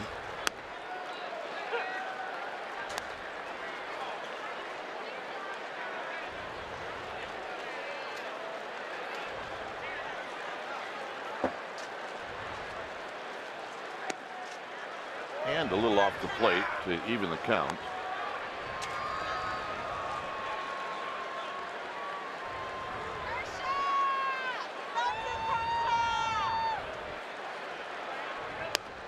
That was a good breaking ball, 1 and 2. Yeah, he's got a good command of that curveball too.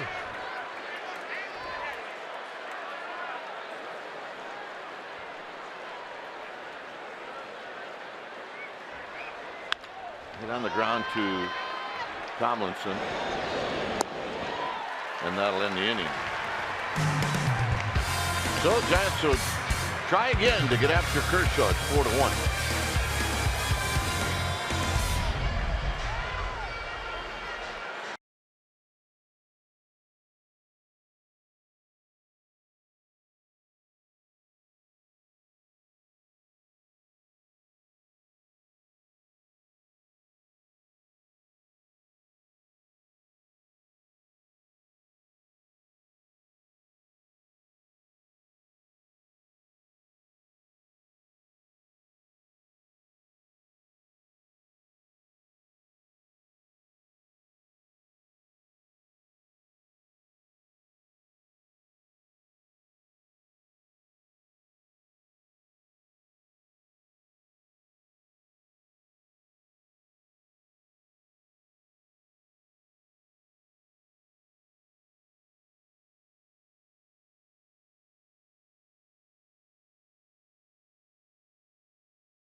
authority of the San Francisco Giants and may not be reproduced or retransmitted in any form. And the accounts and descriptions of this game may not be disseminated without the express written consent of San Francisco Giants Baseball Club, LLC.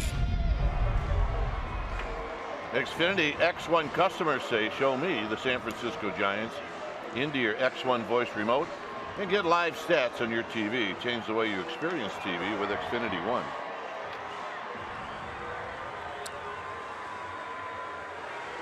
A 4 spot in the 4th, and it's 4-1. Dodgers is Mac Williamson's going to lead things off.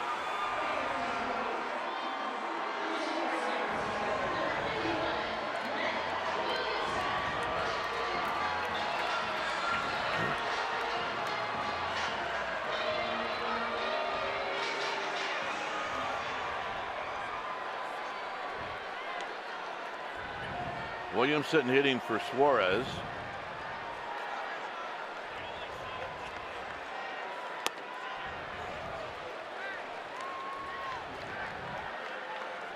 No balls and 1 strike.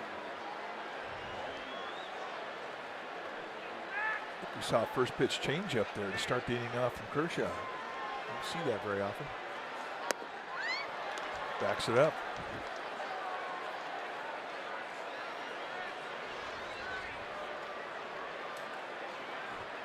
Mentioned he's got 5 things he could throw you to swing and miss at. You kind of forget about the changeup.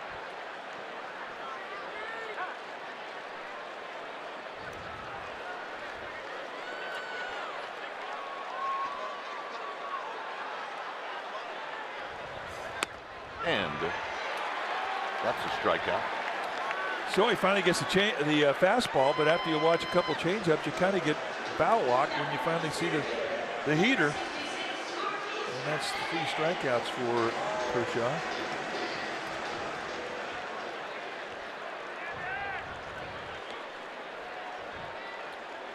Rockies has hit a soft line drive. It was caught, and he's rolled out to Utley.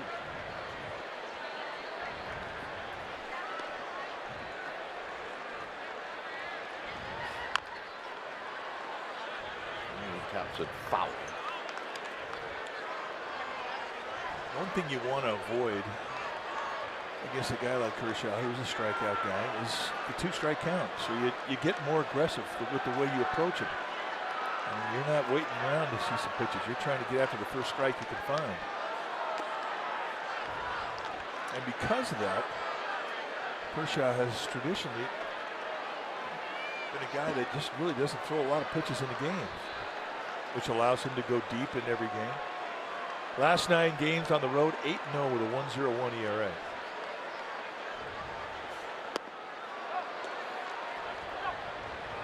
Two balls and a strike.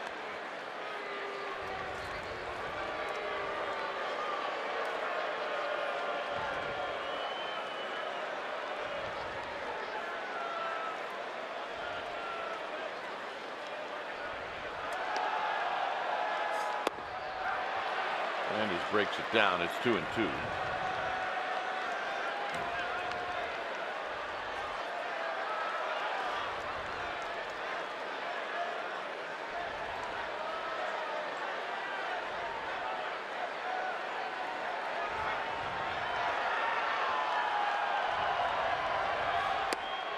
a full count.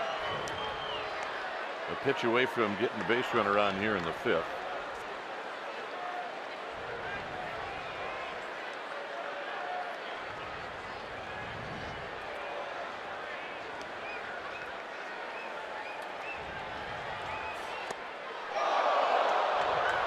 Hernandez strikes out, and the breaking ball as the bat goes flying.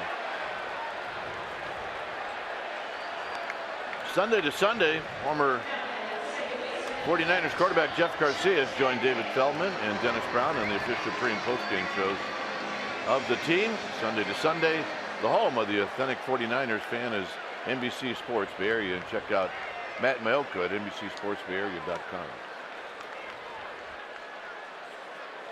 Here's Panic.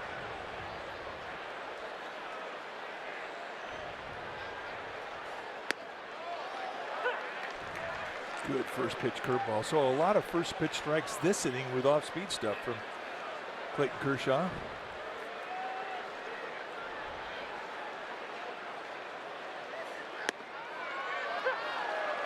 Backed it up. Curveball, curveball. Same way he started out. Mac Williamson, changeup, changeup.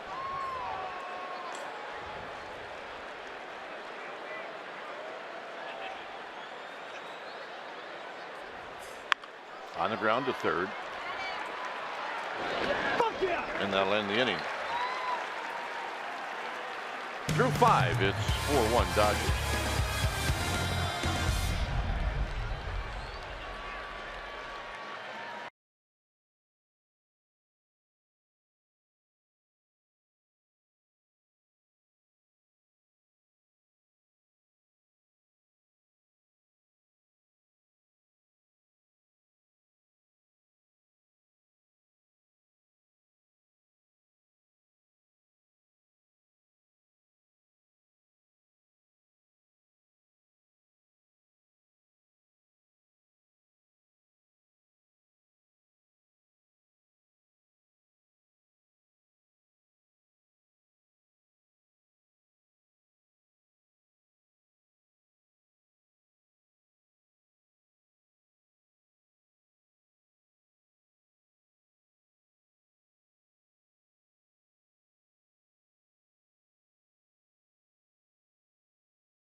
State 1959 at Seal Stadium. Sam Jones pitched a complete game against the Phillies for his 20th win of the season.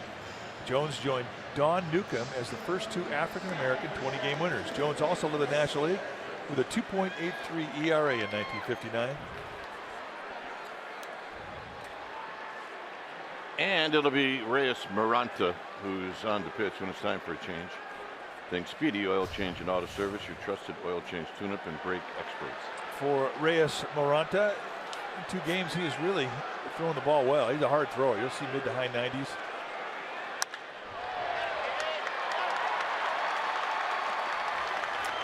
Well, Taylor waiting on that 95-mile-an-hour fastball and he singles. So just like that, Maranta in the stretch. Really not that impressed, I gotta tell you. Maranta's got a slider and he throws a changeup.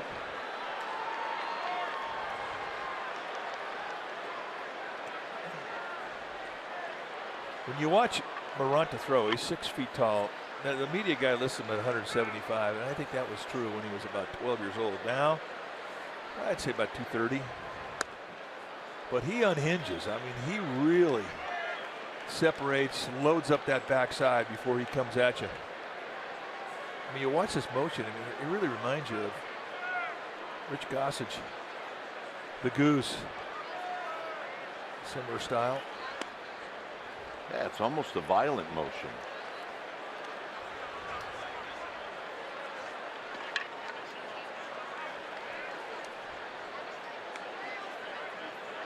Seager hit a sacrifice fly in the 4th inning.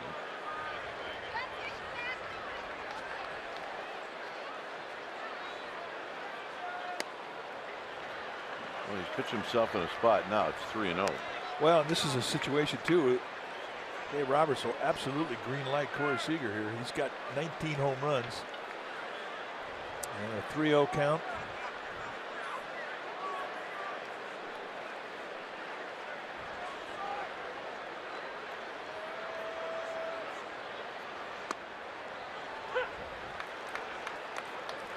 If he was thinking about going, he wouldn't look at middle away with the fastball.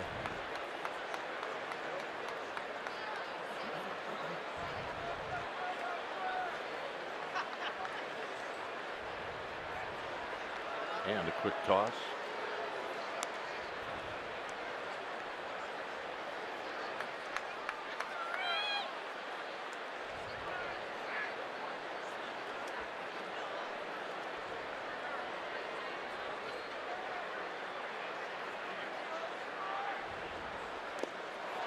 Good off-speed pitch, 3-2. Now Suarez or Siegel was not. Seager, I beg your pardon, is certainly not looking off speed on the 3-1.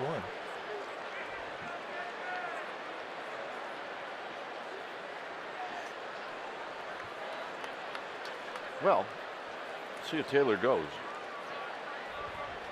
He does. And it's ball 4. So they call a 3-2 breaking ball. And just like that, the Dodgers are once again knocking on the door.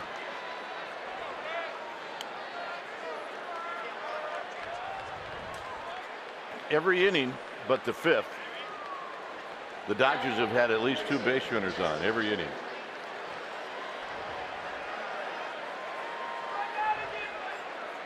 So here's Turner, who's 0 for 2.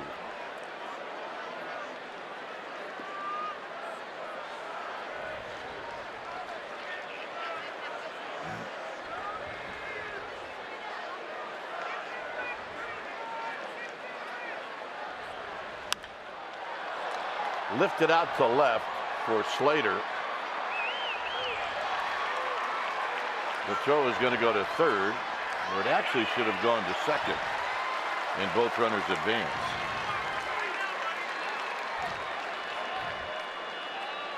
Yeah, that's a mistake. That's something you have to know. Keep that double play in order if you can.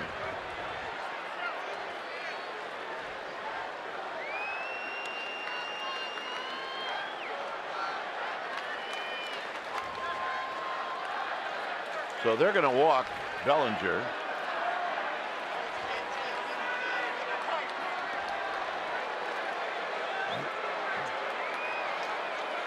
And pitch to Cleve. A guy with 36 home runs. Get used to the 4-finger treatment.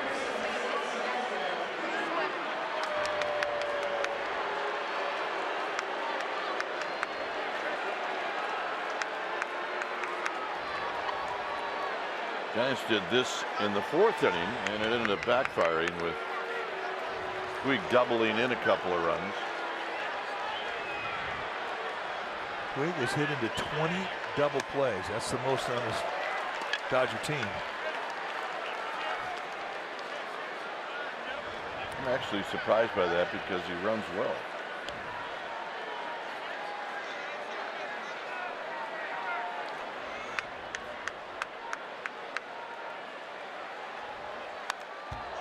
Oh, 2. Morata just going right after him. I mean, this is mano-a-mano baseball. It's Taylor, Seager, and Bellinger.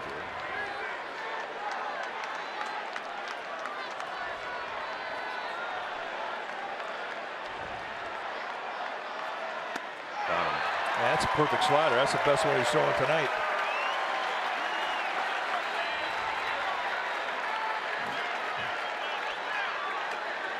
Take a look at how he carved him up. 96 him on the corner, and he goes up and in to get strike 2 on a challenge, and then he goes 0-2 with absolute precision location. And a 3-pitch see ya. Here's Granderson. One that easily could have been called a strike there. That was a strike, or would have been called a strike. Granderson would not have argued. He didn't argue anyway.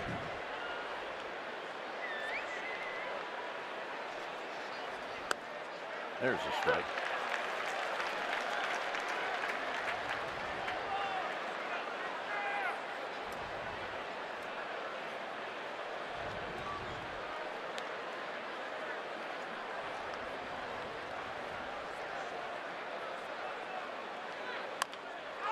Hit on the ground to Buster Posey. And Morata does a good job. It'll be Pence to lead things off.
2017 Chrysler Pacifica. By AAA. Get a free canvas backpack. Restrictions apply. Go to AAA.com/road trip or to a AAA branch for details. By Southwest. Yes to low fares with nothing to hide. That's transparency. By Heffernan Insurance Brokers. Insurance and financial services for you and your business. Visit hefins.com. And by Xfinity. X1 will change the way you experience TV. Here it's a 4-1 lead for the Dodgers. And Hunter Pence is going to hit first.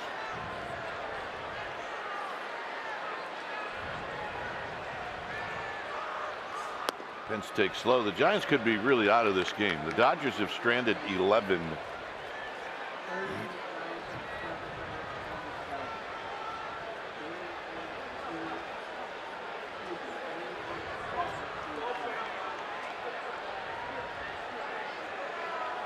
Pence is 1 for 2.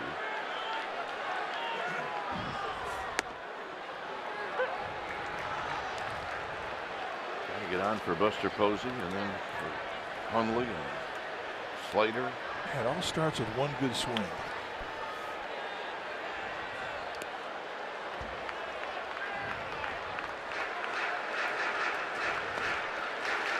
"60 pitches.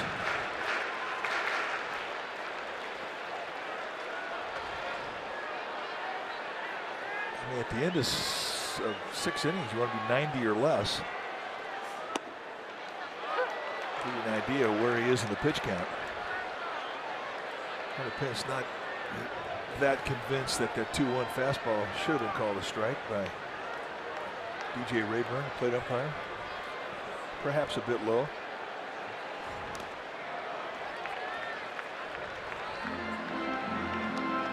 So again, Kershaw going down the dirt, and again, Pence laying off.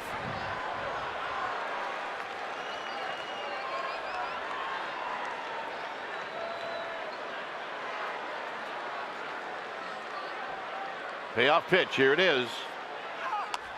And Hunter Pence spoils a good pitch. Well, because of the second strike that was called in this sequence, I mean, he's got to get down there and cover it. Right. Probably was ball 4, but hey, once one down low gets called a strike, you can't assume.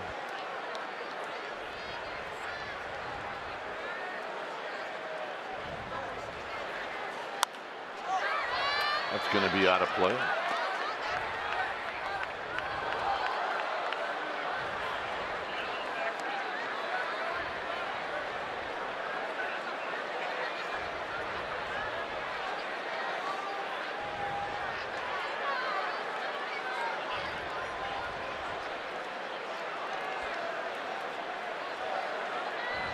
So Pence trying to reach one way or the other. And he fouls another one back.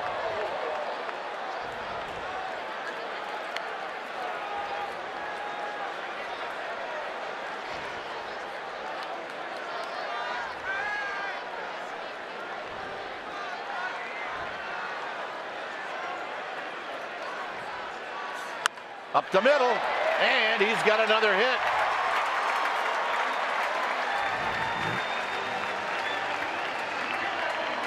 Well, that's Hunter Pence's 5th hit in this series. He had 3 last night, 2 tonight. And that was a battle there. Just take a little swing out, protect, going right back up the middle. Nobody there. 9-pitch at bat, and he puts himself on base to lead off the inning. All 3 runs, that's a big at bat.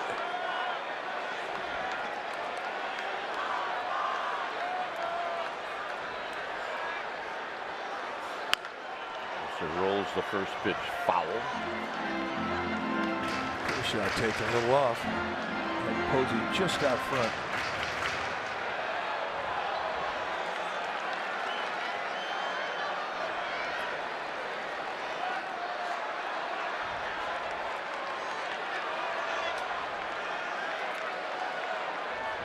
Osich headed back down to the bullpen.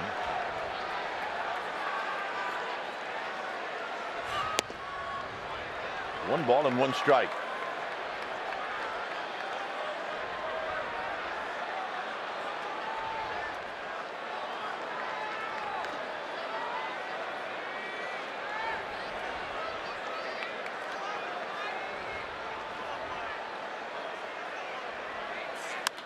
Base hit.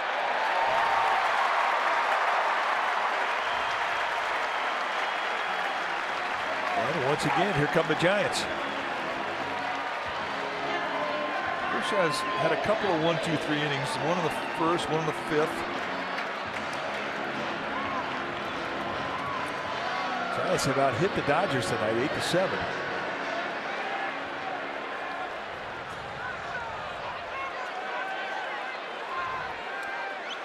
That really is one of the strengths of Kershaw tonight, has been the efficiency of the pitch count. Next pitch will be number 70. So it's really only got him to go deep in the third with 18. Pitching coaches want 15 or less. There's the belt-high strike, and it's 0-1. Dave Righetti likes 14 pitches or less.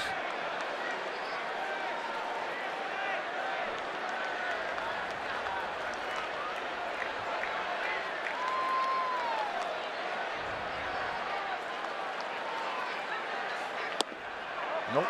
Very close, though. Kershaw wanted it.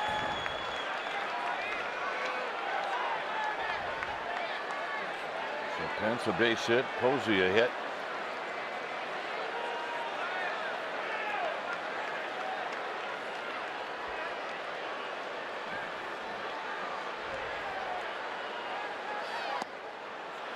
Two balls and one strike. We talked about the success that Hundley's had against Kershaw. I mean, he just sees him well.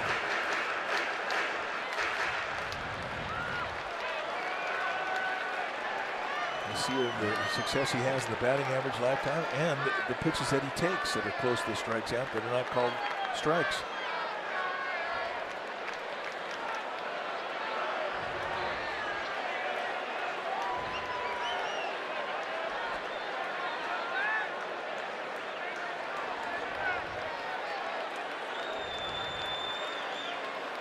Field plays pretty straight away.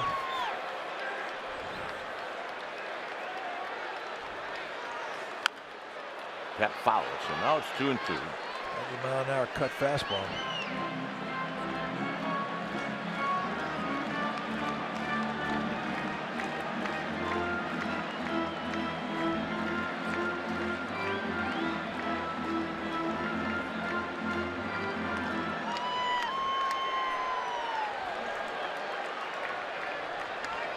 Yep. Take a picture of this one coming up right here, 2-2.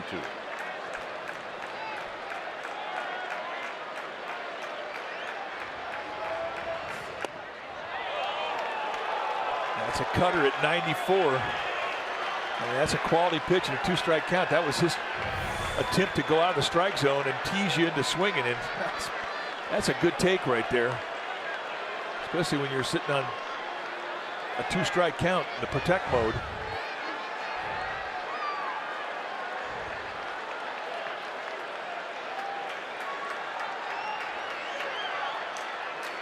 Here's the payoff. And he taps it foul. Again, the cutter. That has been the go-to pitch for him this time through the lineup.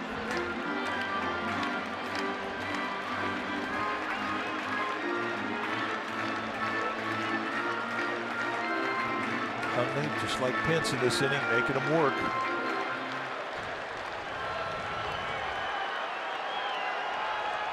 So we're going to reset and do it again. Kershaw with pitch number 76 coming up.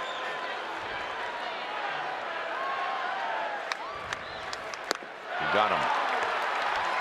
Down below the strike zone. And again, the cutter, the pitch of preference for Kershaw. And he gets his 5th strikeout.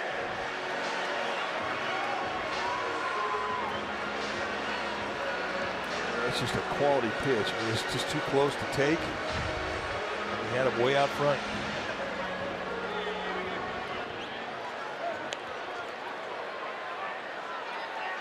Slater has 1 hit, and then Turner took a hit away from him in the 4th.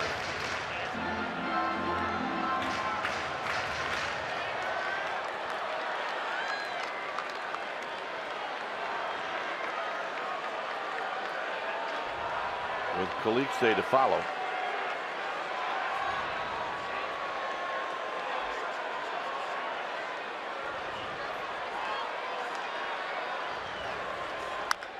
Tap to third.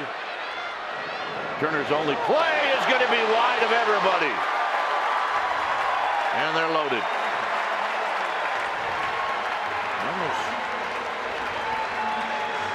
Boy, he had all the time in the world to set his feet. He did not have to throw on the run. Now, he's very good off the right foot. Don't get me wrong.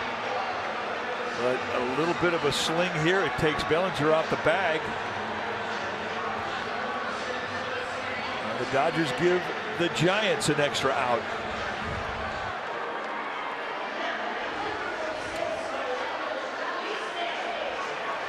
Day is flied out twice. Ross Stripling starts to get heated up in the Giants pen, or the Dodgers bullpen, I beg your pardon.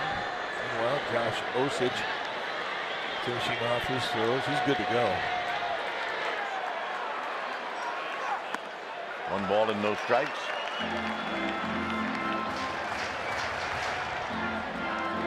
One thing we found out about Caliste during spring training, he's got some pop.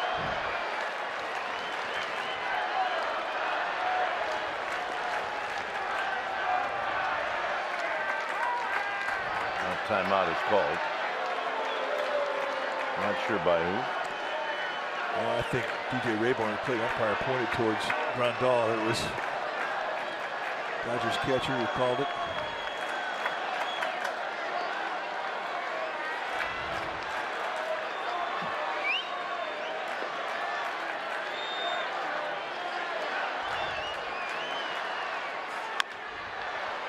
Foul.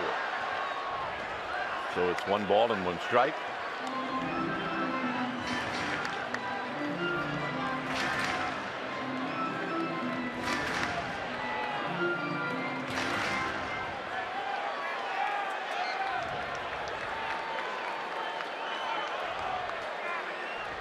Well, this is the inning where Kershaw's thrown a lot of pitches. This will be pitch number 80. It's 1-1 to Caliste. 1-2. Hard slider.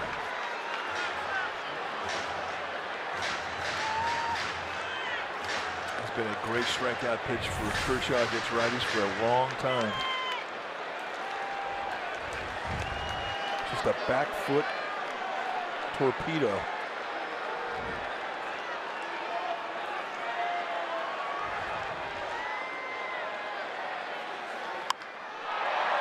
Into center field. Tagging is Pence. It's 4-2. Nice at bat for Orlando Caliste.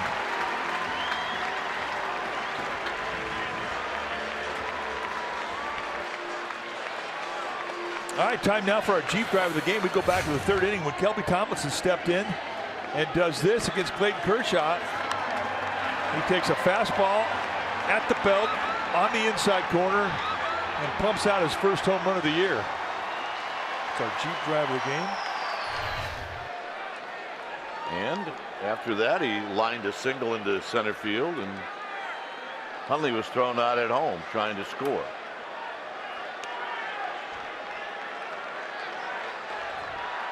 Well, for Buster Posey to score here, even with 2 outs, it's going to have to be a slow roller that gets through the infield or a gapper. Because any hard hit ball hit right at into the outfield, you're not going to see Phil Nevin send Posey.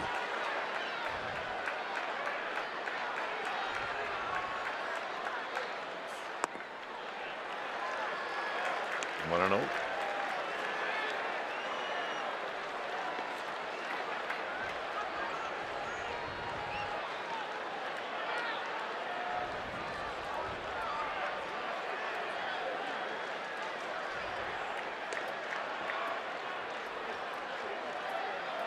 Kershaw looked to second. 2-0. Tomlinson seeing Kershaw well. 2 hits in the bank. Spit on that 1-0 fastball.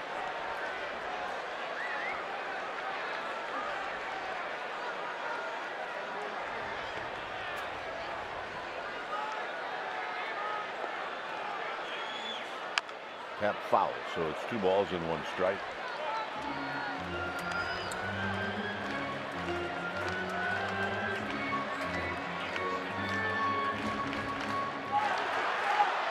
Fedorovich again comes out in the on-deck circle. And he was in the on-deck circle when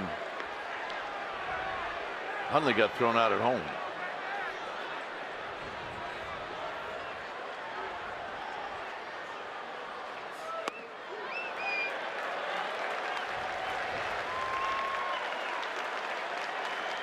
That's first career home run, a grand slam. Next one inside the park line.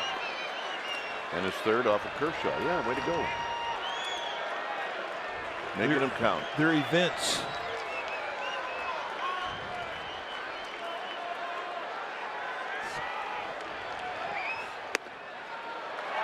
Backdoors a cutter. I mean, that cutter has been a huge pitch for Kershaw here as he tries to battle through this inning.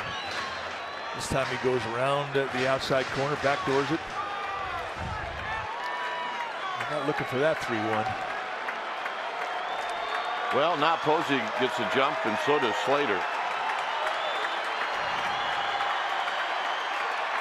And the walk. Another great at bat from Kelby Tomlinson.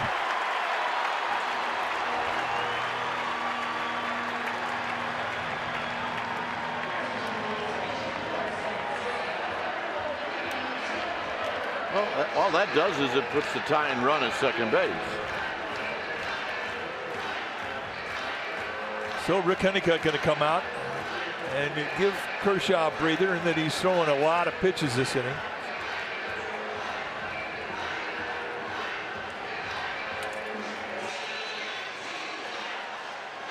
Hey, MLB.tv, every night, every device. Check out MLB.tv for details.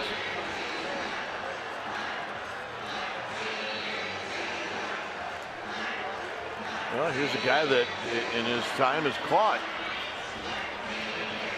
Clayton Kershaw.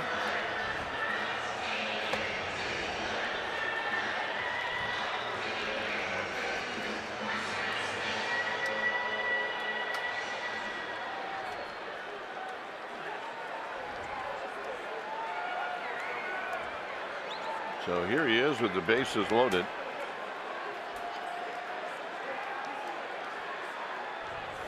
And it's very high, 1-0. And Tim Fedorovich has got some pop. He's never faced Kershaw. Like I said, though, he's caught him.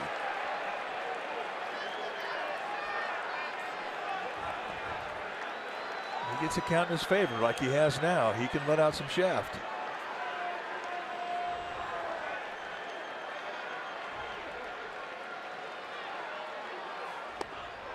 One ball and one strike. Again, it's the cutter at 90.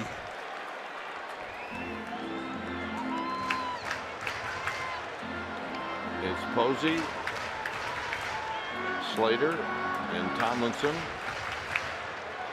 A run in, pitch number 80, pitch number 90 coming up.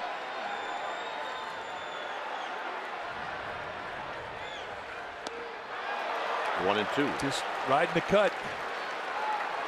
Since Kershaw's come back off the disabled list, he hasn't had the 95 and above velocities on the fastball. Curveball's been good. Changeup, we've seen it tonight. He hasn't thrown it a lot, but it's been good. But that cutter, that has been phenomenal. Well, it's likely Fedorovich is going to see another one. Back foot slider. It's definitely in the mind of Fedorovich after swinging through two of them. Well, but you know, this is a two-strike count. You shorten up and you battle. Put it in play. Hope you find a hole.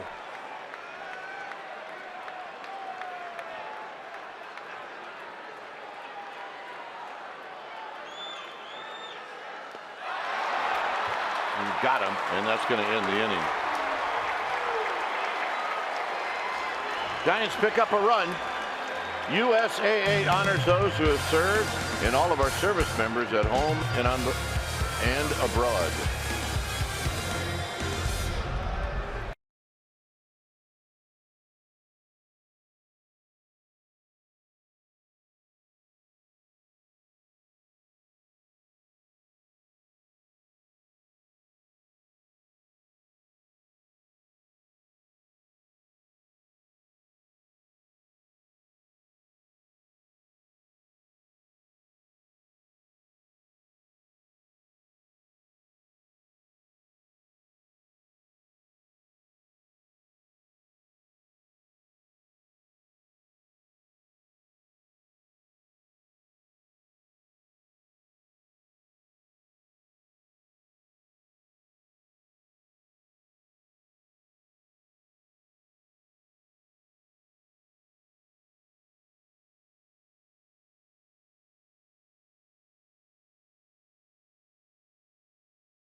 Summary brought to you by your local Toyota dealer.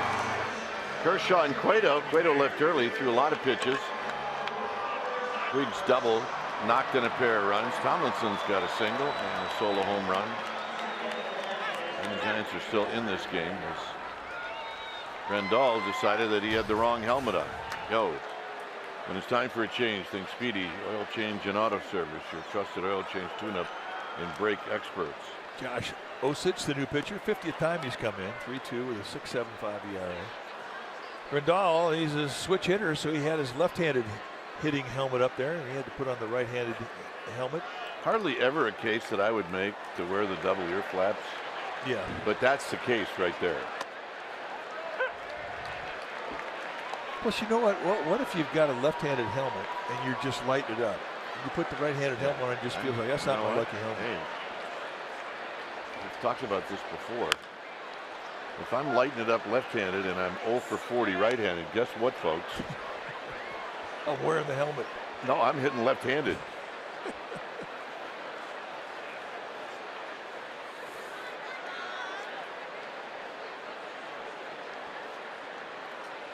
That's right. Switch hitters, they are a different breed.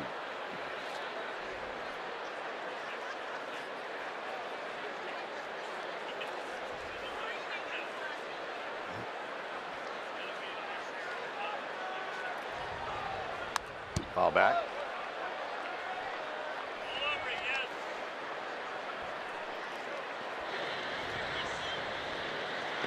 See Garrett Guam playing catch. It's not a view we get to see very often. I kind of like that shot. Yeah, that was very cool.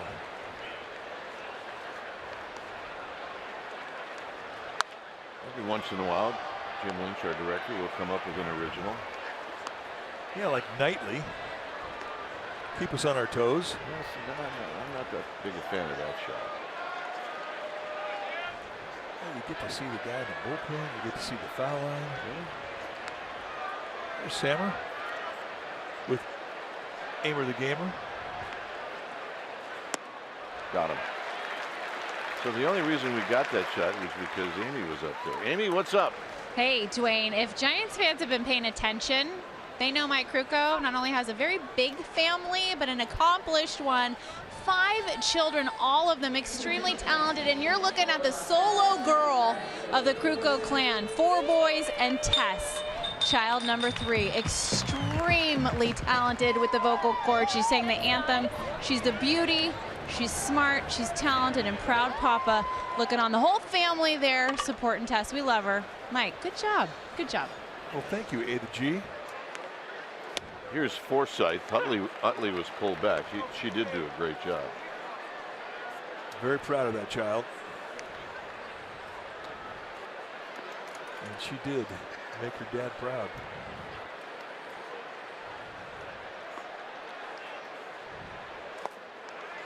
Kind of a half swing. It's nothing in 2. That's a good curveball.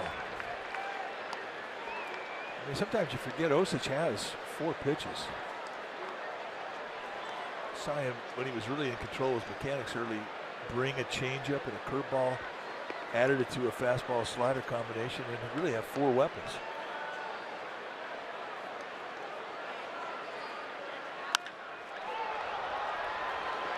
Hit out into right center field. 2 outs. Ortiz Hernandez sweet spots it.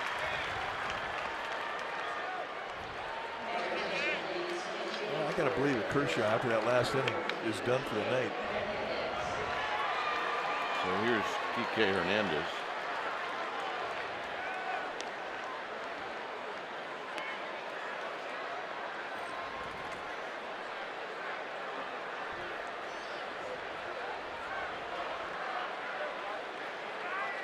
So Hernandez hitting at 215. Got to be careful. He'll swing at that first pitch and try to knock it out. And he was careful, and he got him with a breaking ball. No balls and 1 strike. There are times when Josh Osich can make it look easy. He's got that kind of stuff.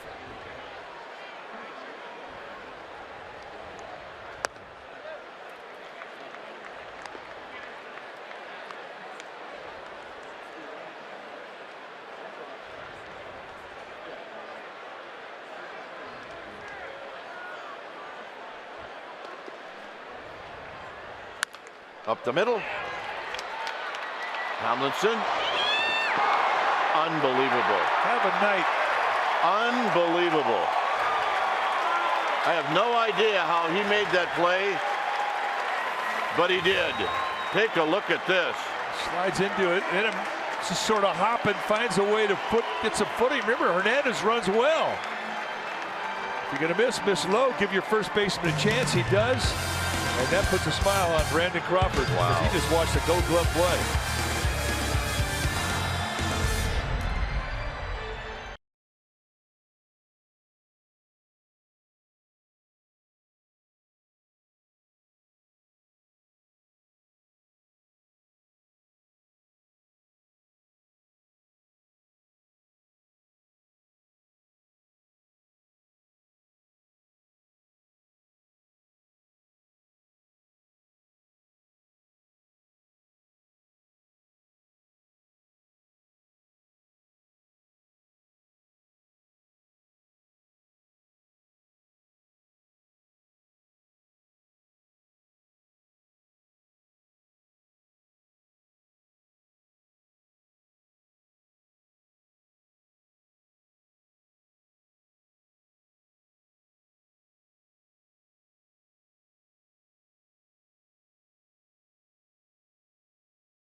Show. Absolutely not. The McCovey Chronicles, Grant Brisbee and Therese Vignal, they're going to bring you a fresh take on the game and on the Giants season. Call the Giants Outsiders tonight after post-game live. It is a 4-2 lead for the Dodgers. The new pitcher is Ross Stripling. When it's time for a change, think Speedy. Oil Change and Auto Service, your trusted oil change, tune-up, and brake experts.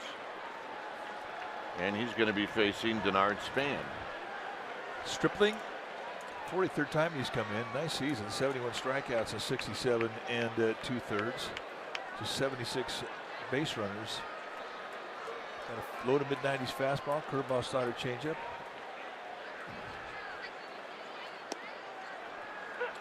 So here's Span, who takes a called strike. Forsythe is now at second. Hernandez is in left. So here's Span, who had 2 hits, was on base 3 times in the game last night. It's 1 ball and 1 strike. Span has been swinging the bat beautifully. A little bit of an unusual delivery for Stripling, and he's right over the top.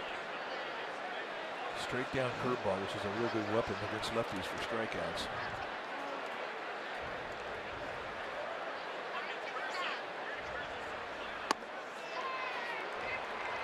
His splash hit in the game last night, his 5th career splash hit.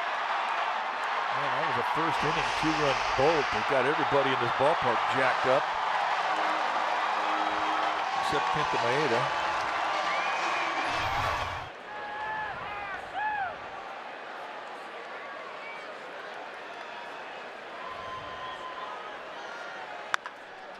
And a fair ball. And it dies. And Span will have a double.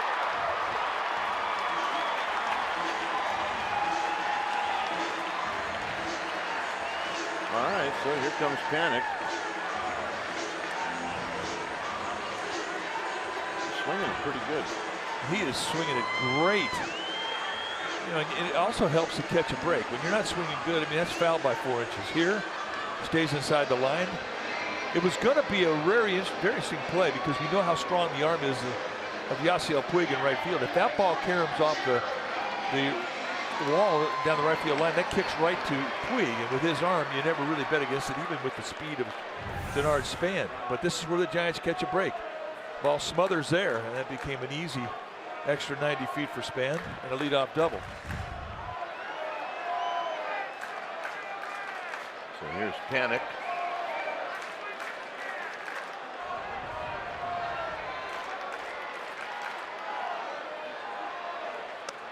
And the first pitch to Panic is high. 1 ball and no strikes.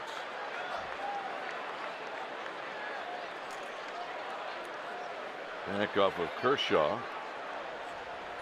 And 1 for 3.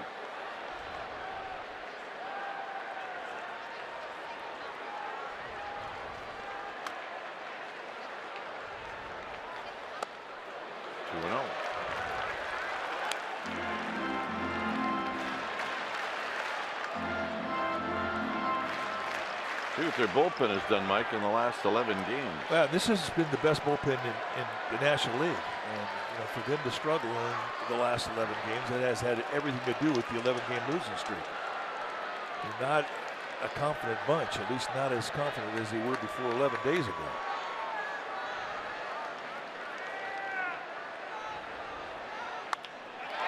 And a little bloop.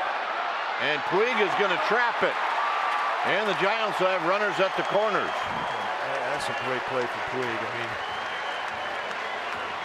Denard Span, there's no way that he could score on this thing. Yeah, he's not sure if it's going to drop.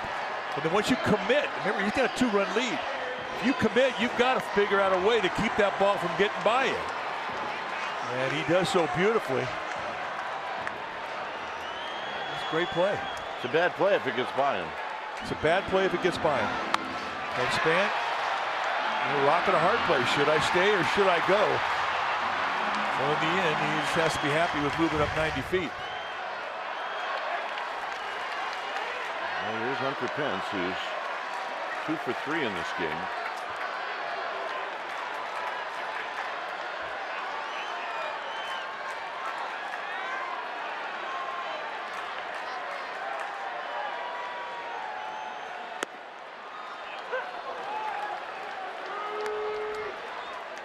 That in a perfect spot. It's no balls and 1 strike. 90-mile-an-hour cut on the outside corner. You're not going to look at that or look for that first pitch in it. If you're Hunter Pence, you're going to look for a mistake, middle in, out over the plate, up. I mean, not that.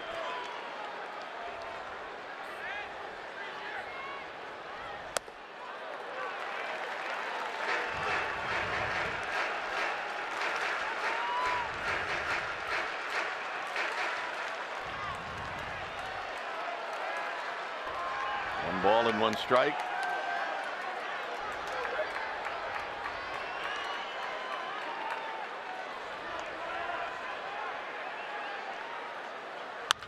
On the ground, could be a pair. That's 1. Pence beats it out. A run scores. It's 4-3.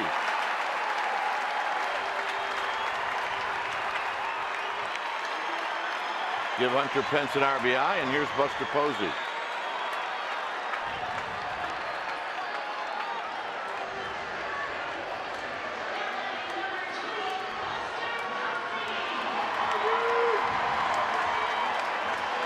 So, Denard Span getting the hero's welcome back in the Giants dugout, deservedly, as the Giants get to within 1. With the cut of Stripling, I would imagine that the Dodger outfield is really going to bunch the middle against Posey. They're not expecting him to pull the ball to left field at all. 3 for 5 lifetime with a double.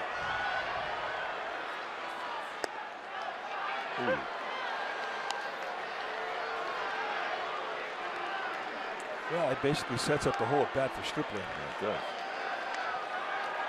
And from Posey's perspective, all right, I know the rules now, and I'm going to have to get out there and cover it. They're right out there on the outside corner at the knees. Perfect pitch.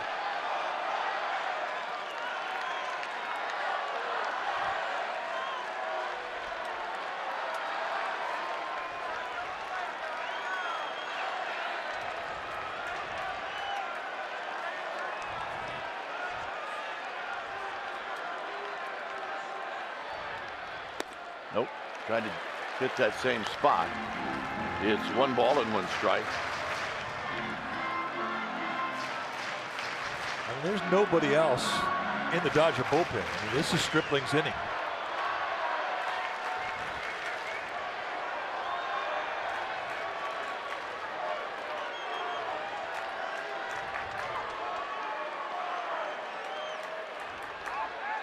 Pence falls back into first.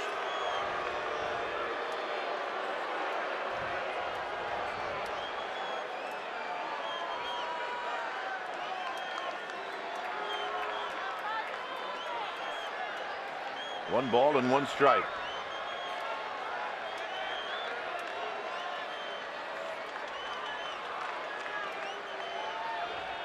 Target is in. And you have to be careful if you're Stripling when that target is in. Well, with a 1-1 count, if you're going to miss, you're going to miss off the plate. Now, a 2-1 count is a little different, but a 1-1, he had a chance to take his movement, make the perfect pitch, put it on the hands.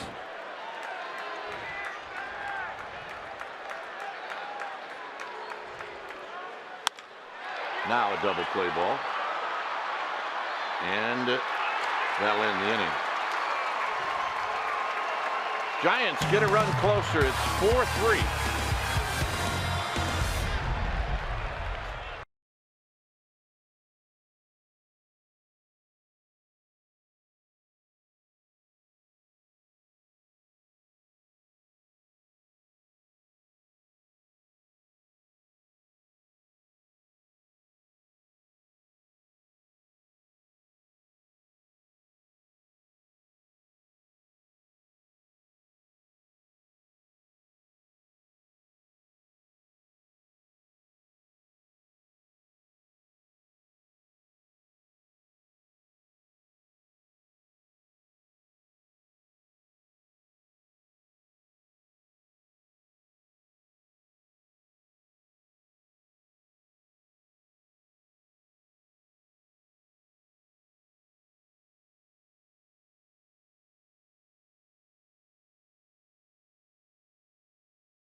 On the go on NBCSportsBayArea.com and the NBC Sports app presented by Honda.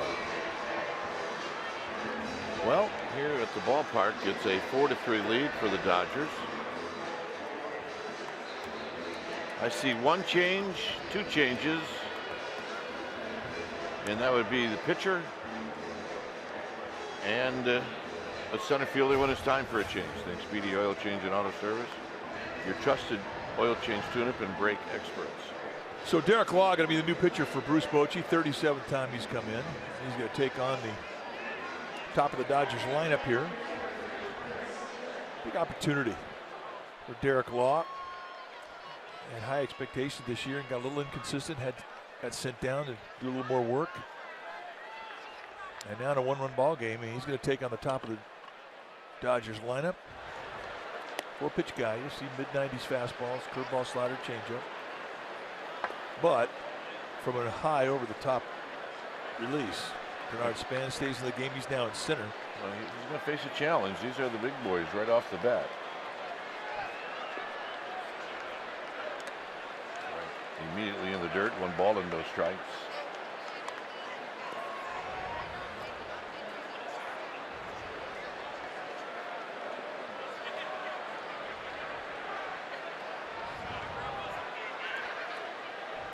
Check swing roller. This is going to be tough.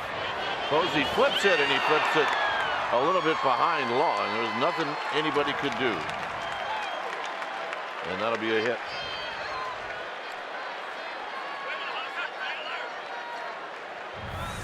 Bit of bad fortune, just a check swing. And once it got past Eric Law, it was going to be an adventure for Posey. Even at that, Derek Law was feeling for the bag. And so here comes Seager. Seems like Seager hits every inning.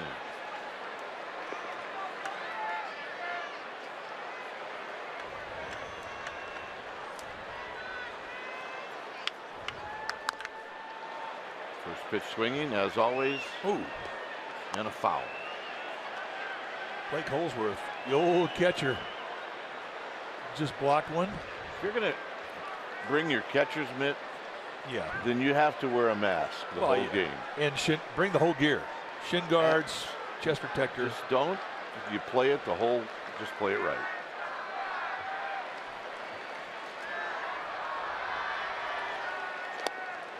Down low, 1 ball and 1 strike.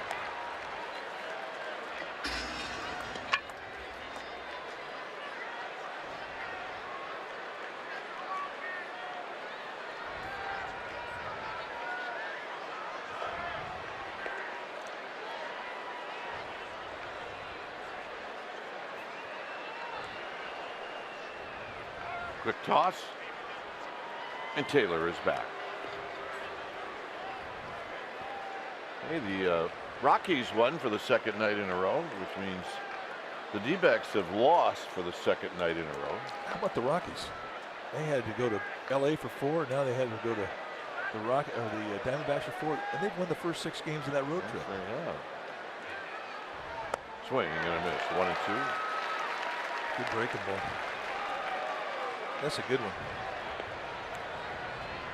Well, the last team to beat the Rockies was Johnny Cueto.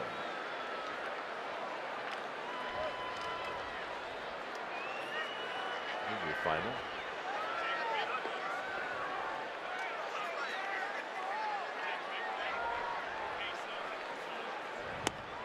Got him.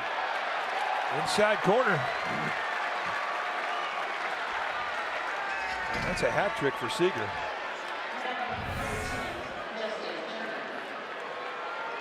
Right on the edge of the strike zone for strike 3.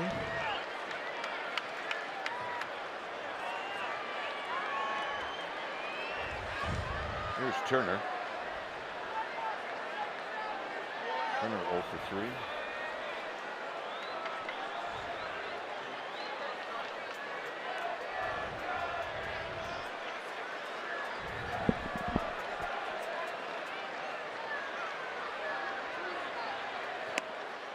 Strike to Turner. Turner's been unhappy with DJ Rayburn the whole game.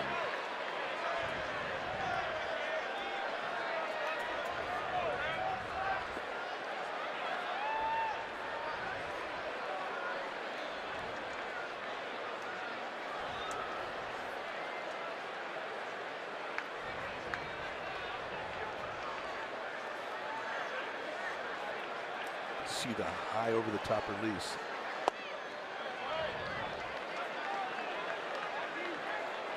Cut fastball. And this view here is basically what the hitter sees.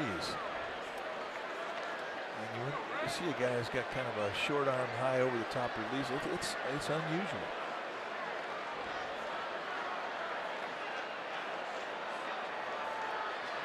And another quick toss.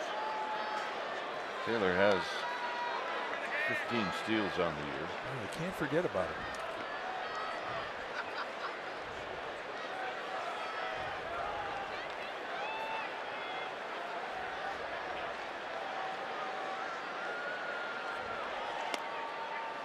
Wide, 2 balls and a strike. So those were the 2 pitches that he had to dictate the location when he got the first strike.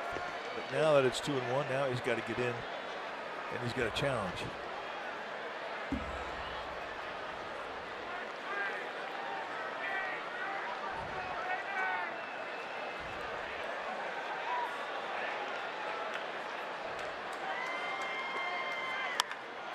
hit into the gap. And nobody is there. And that's going to mean Taylor's going to score. And Turner's got a double. Up.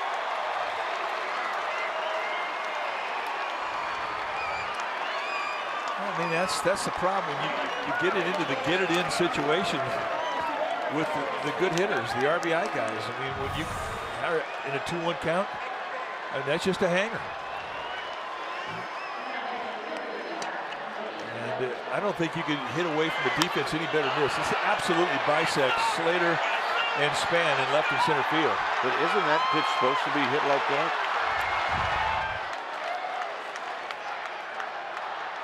So here's Bellinger.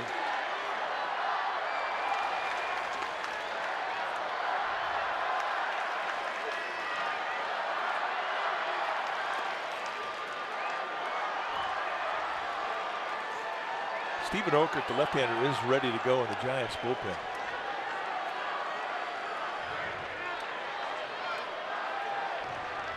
Bellinger is going to be walked intentionally now for the 3rd time.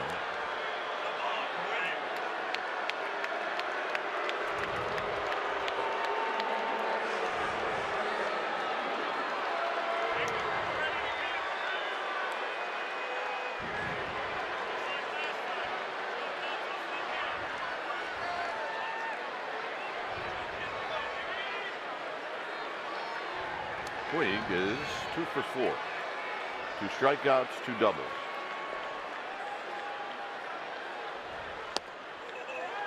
One ball and no strikes.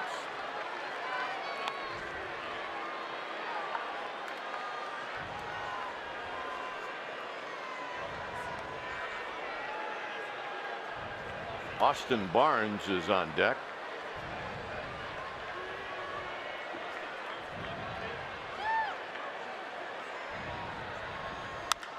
Lined. Span will catch.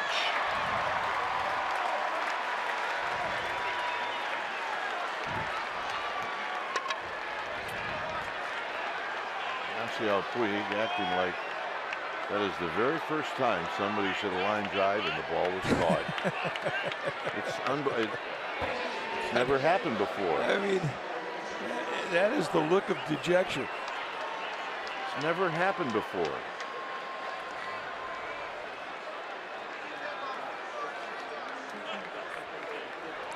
Barnes.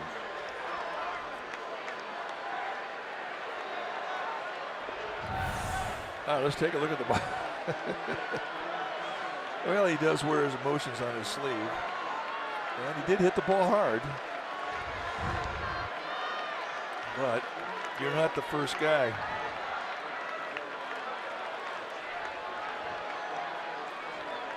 So here's Barnes, who he's hitting .299, so you got to be careful.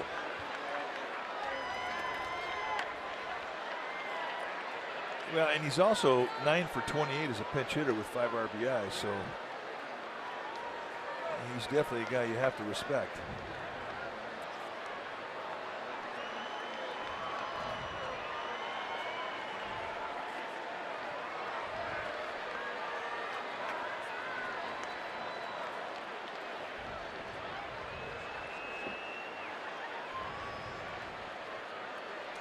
So Law bent over at the waist.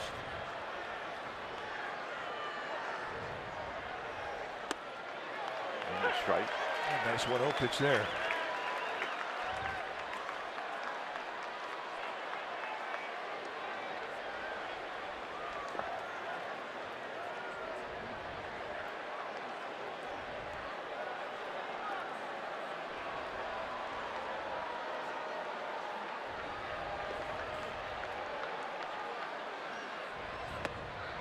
And another one. So it's 1 and 2. Or do you call that a ball? 2 balls and 1 strike. Yeah, a little low. Pretty good take there from Barnes.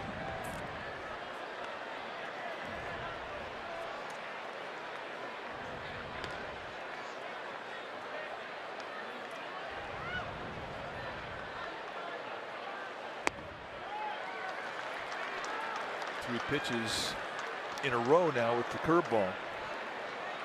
And he's worked himself into a get-it-in situation. He does have a base to play with here with 2 outs.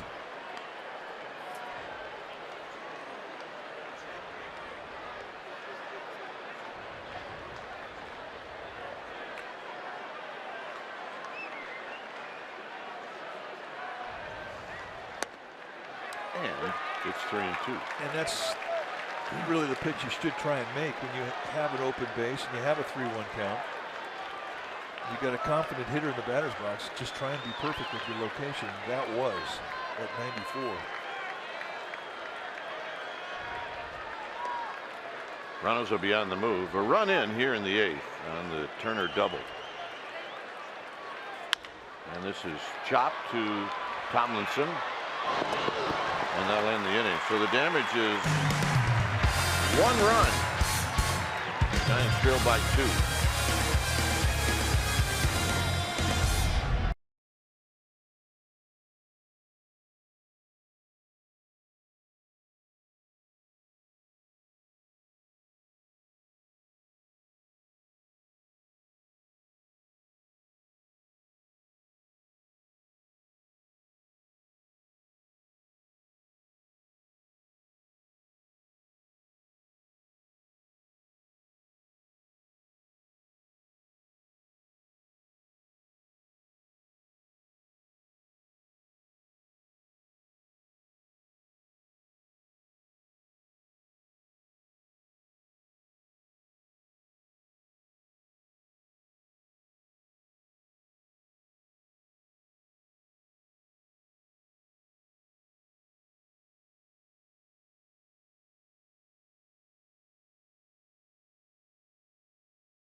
Congratulations is in order for Buster Posey. He is the Giants 2017 Roberto Clemente Award nominee. This is an extremely prestigious award that recognizes a player from each Major League Baseball club who best represents the game through character and community involvement, both on and off the field.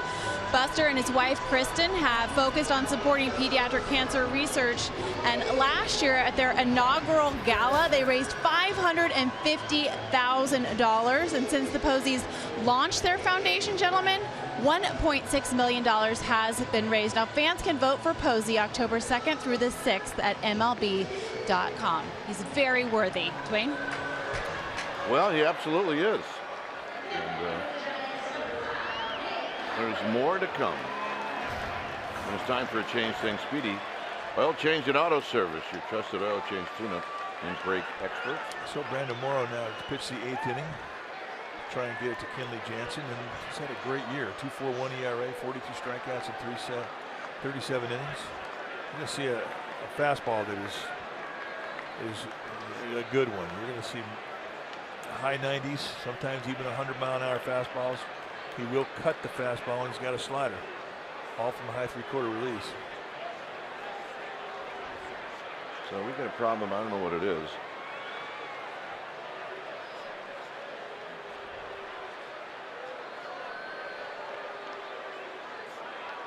The Toyota fans scoreboard that just opened up this homestand apparently had some problems out there that was becoming a distraction. To what?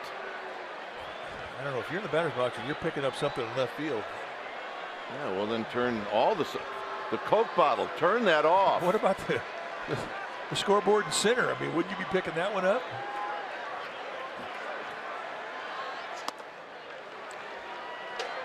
I hope it wasn't that.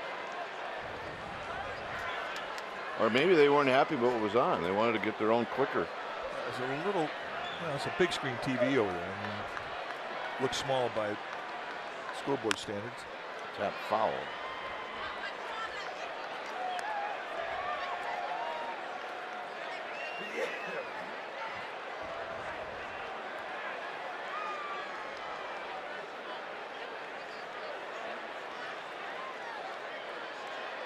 One ball and one strike. Huntley is 1 for 3.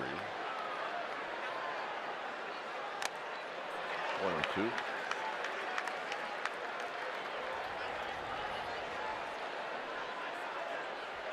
Well, he's the 8th inning guy now. For a long time, the Dodgers didn't know what to do with him. I do believe a lot of teams could have had this guy.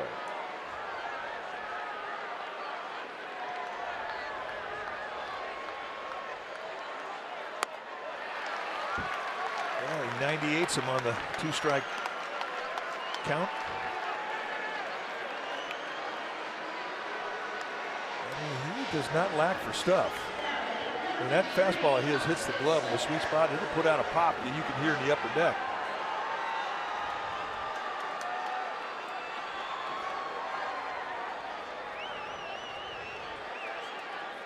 Giants with some activity in their bullpen. Hunter Strickland and Roberto Gomez, a couple of right-handers.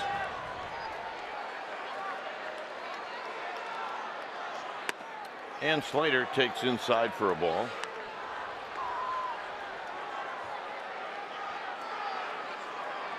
One of the really big plays in this game was Slater in left field lost the ball that Kershaw hit. Lost it in the lights. And that ended up being the inning where the Dodgers scored 4 times. They're going to score 4 runs for Kershaw.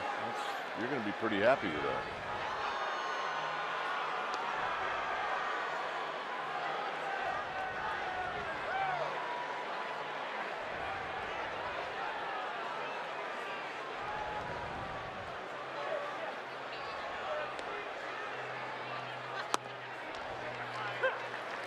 I mean, 99 right through the corner. Right through the corner. A guy like that, you got to cheat. You got to get started early.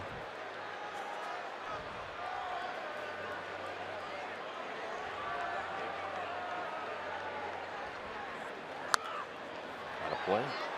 91-mile-an-hour breaking ball fought off nicely by Slater. Slater's got a really good approach to right field, which you're facing right-handed pitchers, especially guys with power breaking balls like Morrow. I mean, he could take that pitch to right field. He has no problem with it. He stays inside the ball beautifully.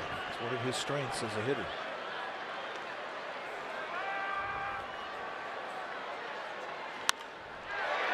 And a base hit.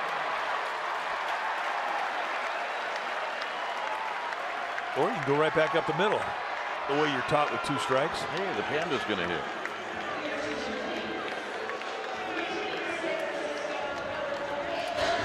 You see Kenley Jansen get loose.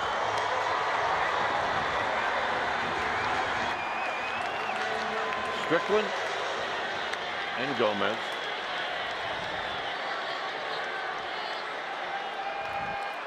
The Giants tie the score or go ahead. I believe you'll see Strickland. If they don't, I believe you'll see Gomez.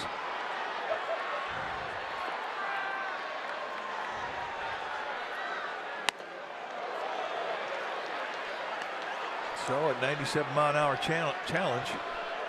And Morrow wins round 1.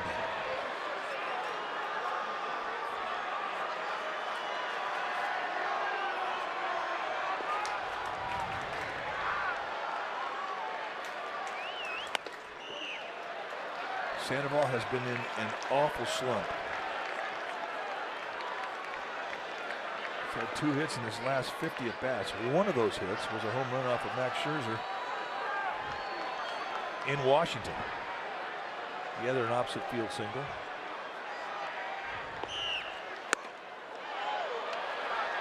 He hit the big home run in Chicago.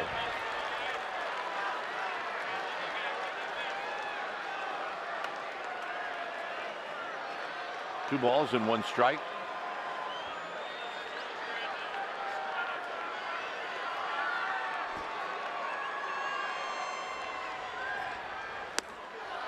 2-2. Perfect location with the 98. One thing to have 98, but then to have perfect location on top of it. Right. Sandoval's trying to cheat to catch up to it, and he's pulling off.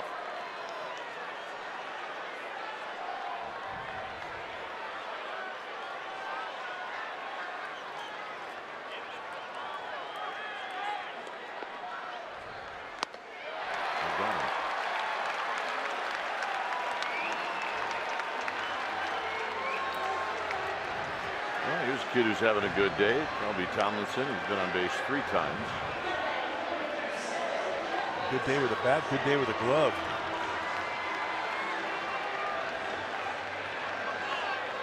I guess Miles not throwing good enough, right? Well, it's Kenley Jansen time. As good as Morrow's been, apparently Jansen's been better. 5-3 will be.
Jared Parker, who's going to pinch hit for Tomlinson.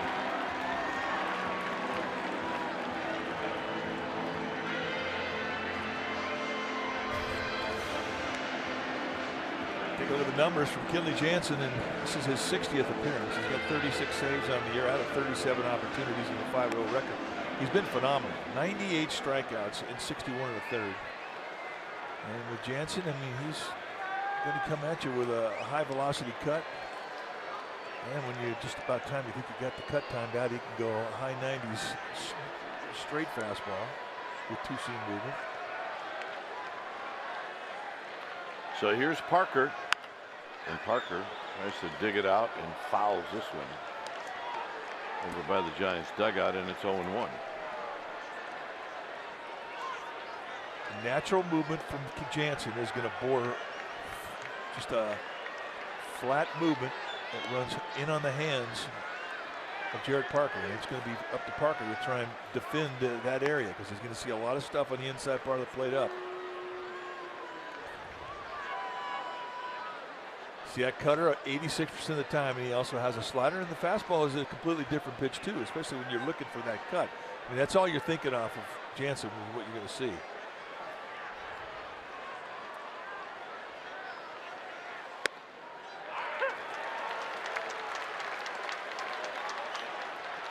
Generous call there. Yeah, I don't think Parker thought that was a strike. It's 0-2.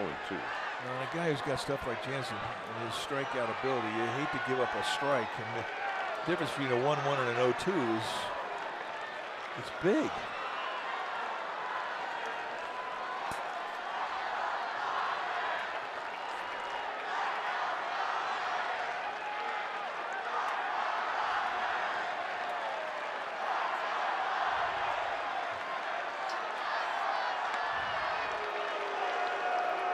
Slater with the single here in the 8th, being checked on by Jansen.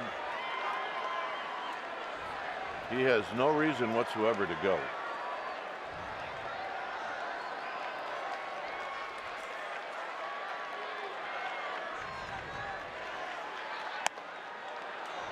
One and two. That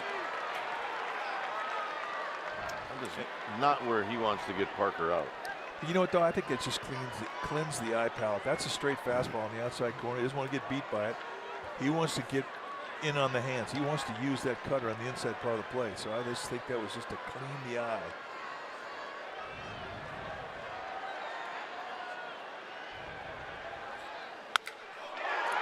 Slowly hit. And that'll end the inning. Ninth inning coming up.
The Giants and the Dodgers pregame live at 6, and then we'll have the game for you at the top of the hour.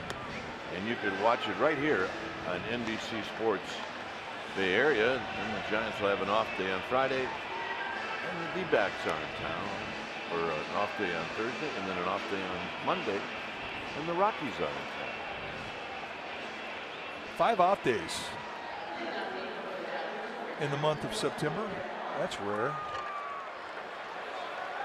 It's time for a change. Think Speedy Oil Change and Auto Service, your trusted oil change tune-up and brake experts. So Roberto Gomez, a hard thrower, coming in for his 3rd appearance at the big leagues. Check swing foul. He had knocked around a little bit in Chicago.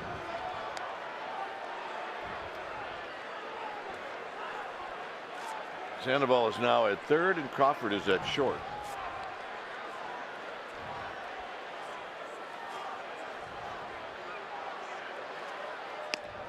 Good pitch, nothing in 2. Little wraparound backdoor breaking ball. Nice pitch indeed. By the way, it's Matt Moore tomorrow against Yu Darvish.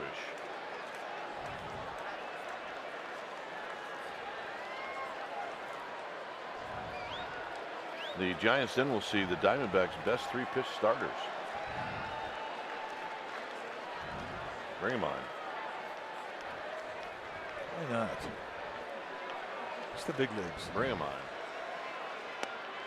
Got him. Good curveball. Gomez is a 4-pitch guy, and he showed 2 good breaking balls in that sequence. I'll tell you right now about Yasmani Grandal. He just got impressed on this curveball. See ya. It's a hat trick for Grandal. Forsythe came up in the 7th inning for Utley, and he hit a fly ball to center field.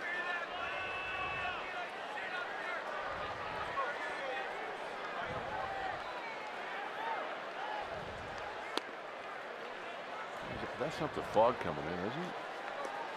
Or was that somebody's barbecue? We could have, We haven't seen the fog in a while, have we? shot the water cannon. You mean Carl? Carl the Fog? Yeah. Not for a while.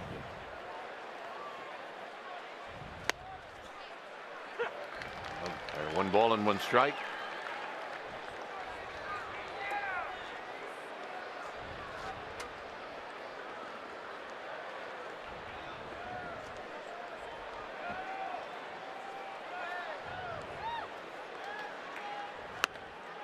Hey, right there, 1 and 2. He is snapping the breaking ball tonight. He did not have that same type of stuff in Chicago against the White Sox.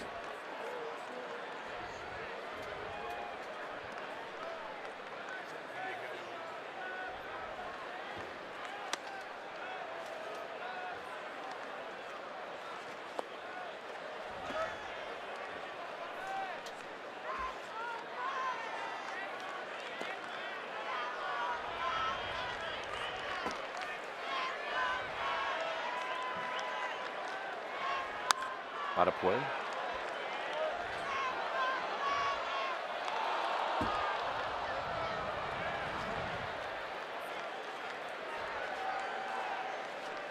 Roberto Gomez, he's a tall guy, 6'5", 180-pounder. And he's not really a baby. He's 28 years old. He missed the last 2 years. Some injuries.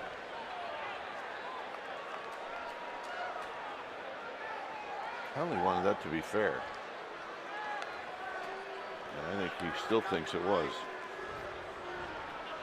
And I think they're going to have Wotus to take a look at it. So if that is indeed the case, they need to give Wotus a little time.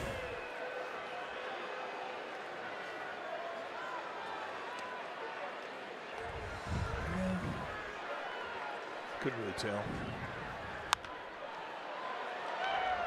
Lester Posey over by the seats, and it's going to be out of play.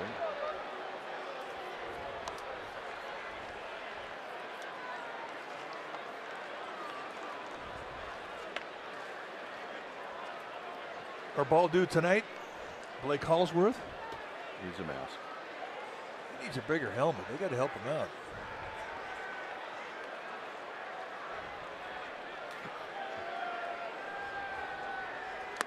Got him.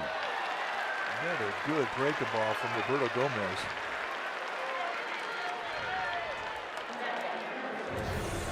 Take a look at a good curveball. So Logan Forsythe, like Rondal, impressed.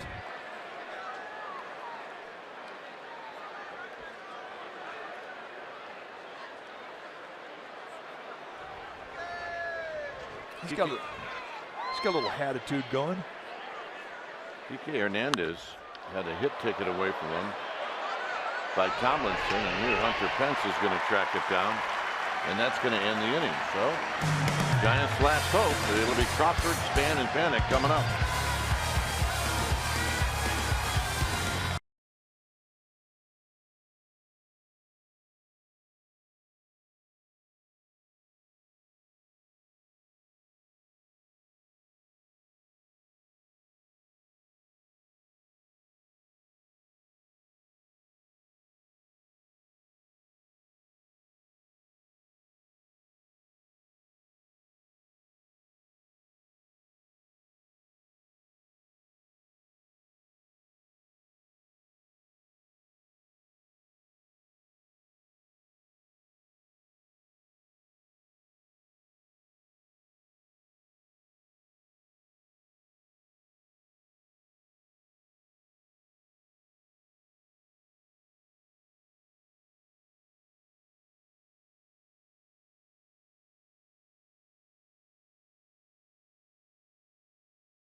Baseball for East here in Giants Post Game Live. Highlights, reaction, analysis, it's all coming up for an hour after the ball game. So Crawford is going to lead things off.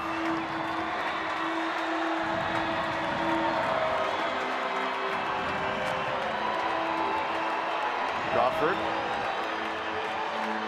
And then Span. And then Panic.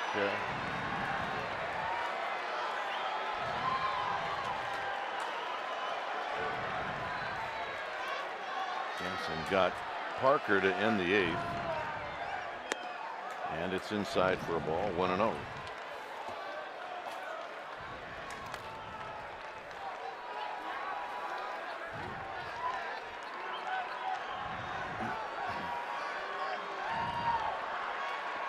Giants need a base runner to get the tying run to the plate.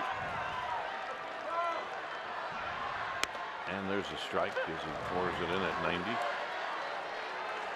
It really is a magic pitch. I mean, you get a high velocity cutter. We watched Mariano Rivera for years dominate, blow bats up, and he really could tell you it was coming. And not much you could do about it. And Kenley Jansen has picked up the torch. I mean, I'm not saying anything is ever going to be as good as what we saw from Rivera, but Kenley Jansen's pretty good.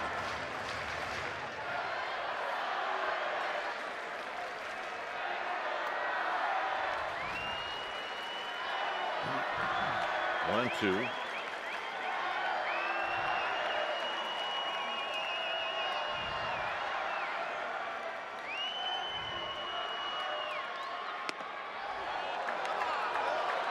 So it just misses away.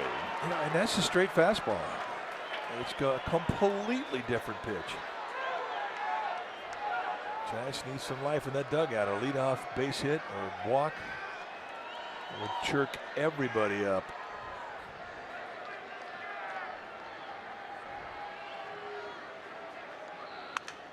Foul, and Crawford will get new lumber. As with cutters like that, will break a lot of bats.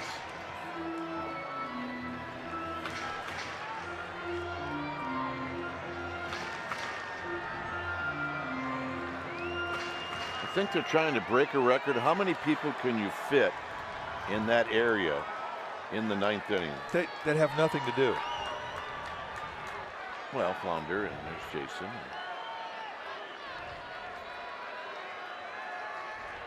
Who knows? Say, who knows? 2-2.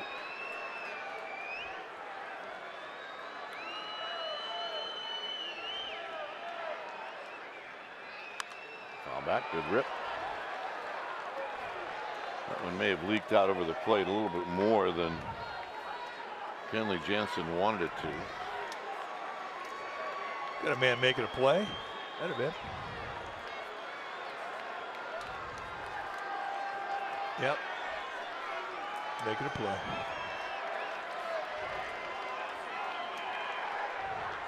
Crawford out swinging. And oh yeah, by the way, he's also got a breaking ball. Doesn't throw it often, but it's always a surprise. And he throws it in a perfect spot, right down between home plate and the catcher. I mean, you cannot execute the pitch any better than that. I mean, and he doesn't throw a lot of them. And when he does, it's perfect.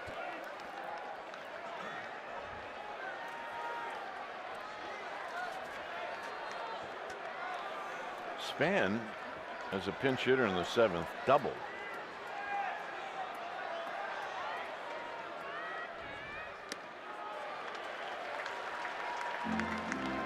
Since about 3 weeks ago, Span has really been swinging the bat great. He's had spurts all the second half, swinging the bat great. But of late, he's been really swinging the bat well on that inside pitch, regardless of what you bring in there. Cut, two-seam front door action. I mean, he is covering the inside corner. And they basically went right out of strength right there and got a swing through.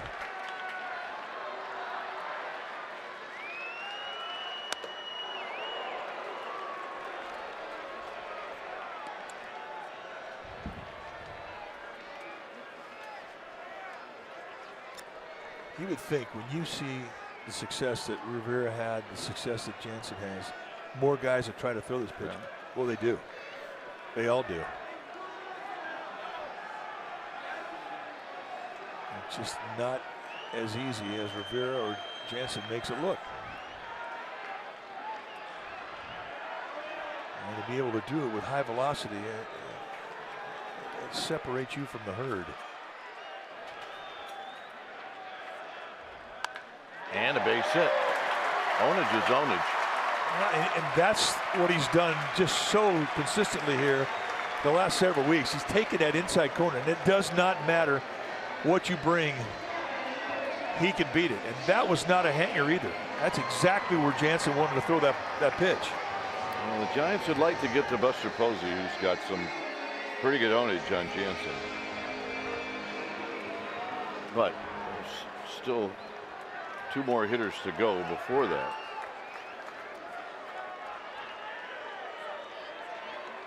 So here's Panic.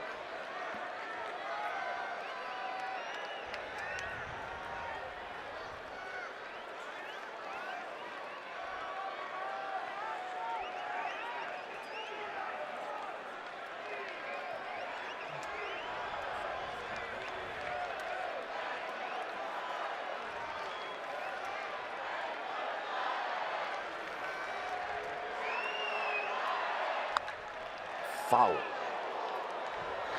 It'd be hard to hit one near the line and try to get it past Bellinger. He's playing right on the line.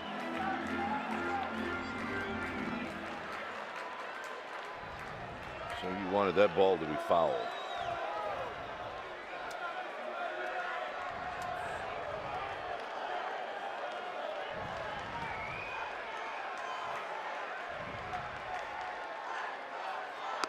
Span goes, and there's a called strike.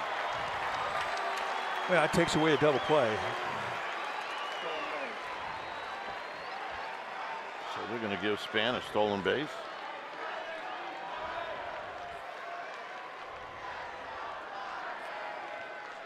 Right now, Joe Panic's got to be in the fight mode, which he's pretty good at.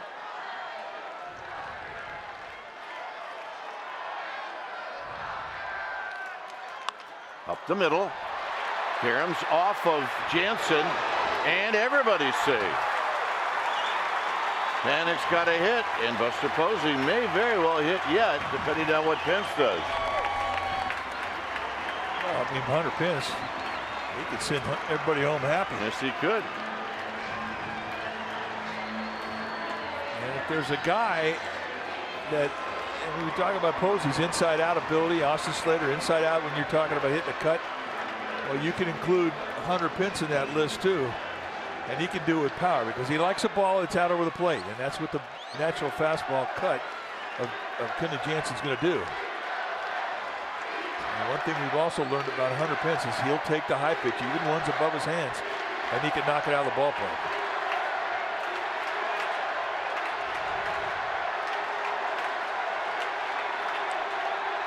The faithful.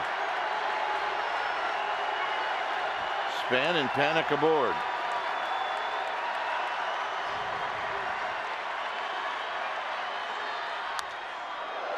And the foul back. That's a healthy rip. As advertised, cutter above the belt, outside corner. You see what he has done lifetime. He has done well.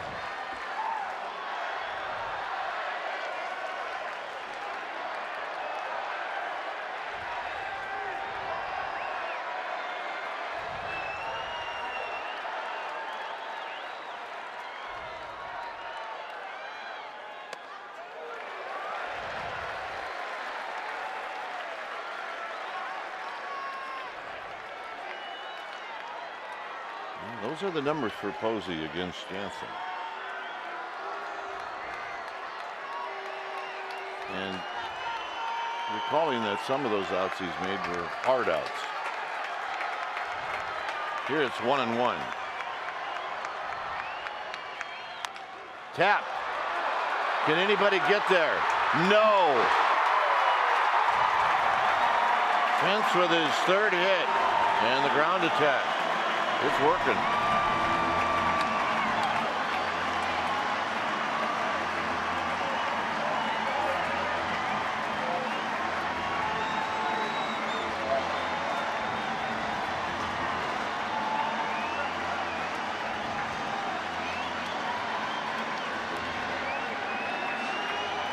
Well, the Giants get the guy they want up there. The guy with the best lifetime numbers against Kenley Jansen.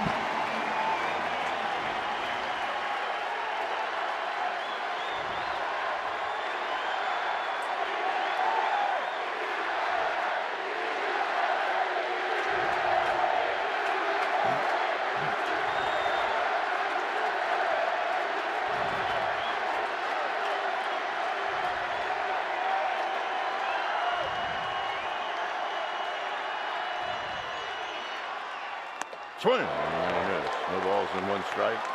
He was going to come out of his shoes. He was looking for a high fastball, cut, got it. But he did not get one in the strike zone.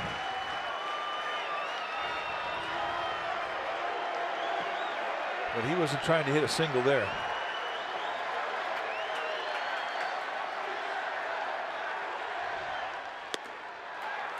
Off the plate, 1 ball and 1 strike.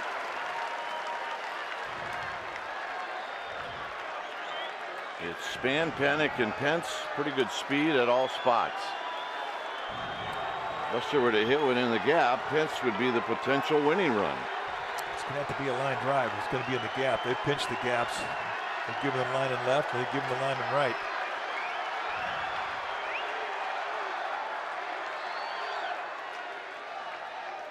Nope. 2 balls and 1 strike. So those were his pitches when he got ahead 0-1. Now he's got to make a better pitch to the strike zone. And Grandal wants to talk about it.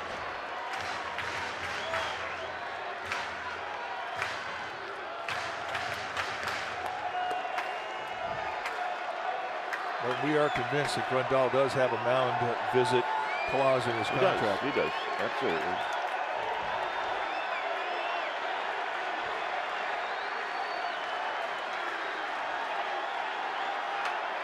Both sides on the rail. It's 2 balls and a strike.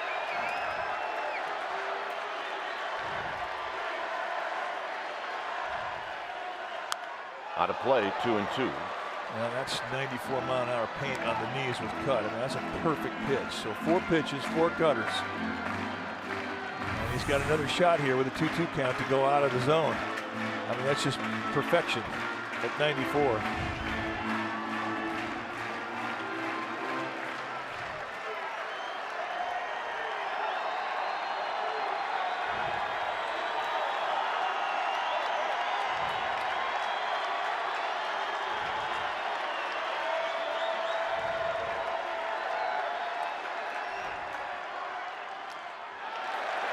So fish ain't biting. That was his one chance. And it wound up being a pretty easy take. Tried to throw the same breaking ball that he threw Brandon Crawford to get the first out of this inning by way of the strikeout.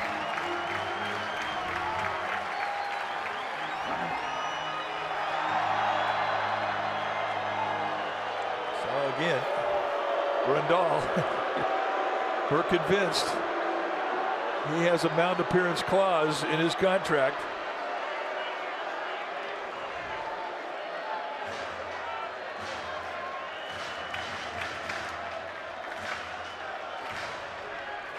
Well, if you're a betting man, you'd have to bet on Cutter away. Well, that's what I'd bet on.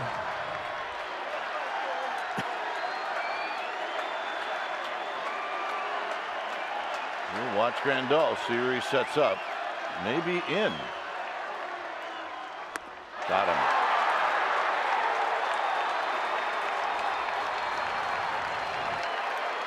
So big 3-2 pitch, and now it's up to Hundley.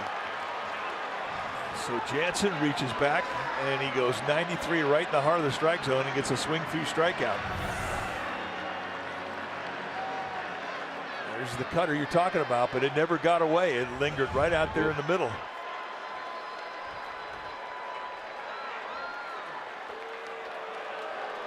So it's time for another mound visit, I think. I do too. I think if you're Rick Honeycutt, you go out there and go, hey, Kinley, what do you think about throwing 94-mile-an-hour cutters at him? Or, are you sick of having Grandal come out here? Just let me know.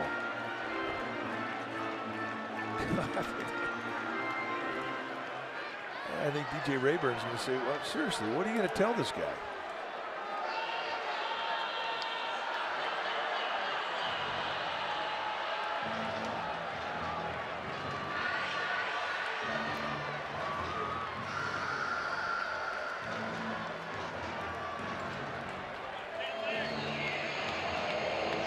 Hundley is 1 for 4 with 3 strikeouts.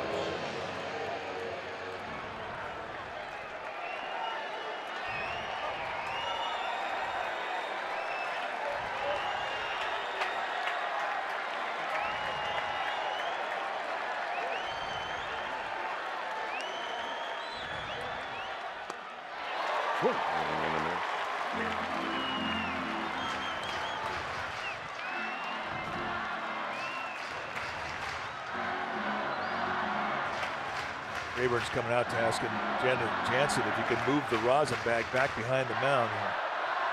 It was right behind the rubber, definitely in the side of Nick Hundley. So, taken care of.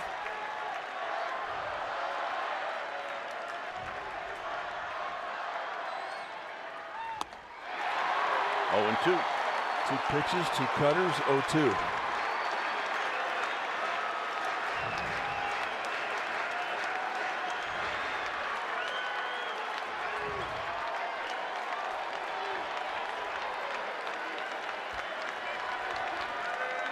He's going to have to speed it up a little.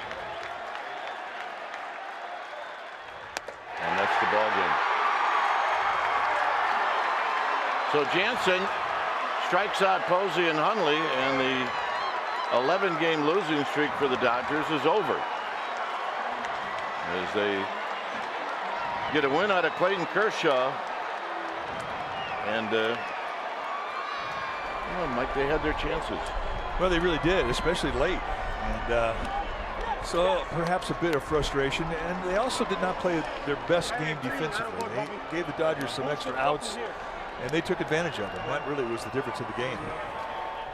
So, final score here at AT&T Park. It's the Dodgers 5 and the Giants 3. Stay tuned. Eastern's Giants postgame live starts right now.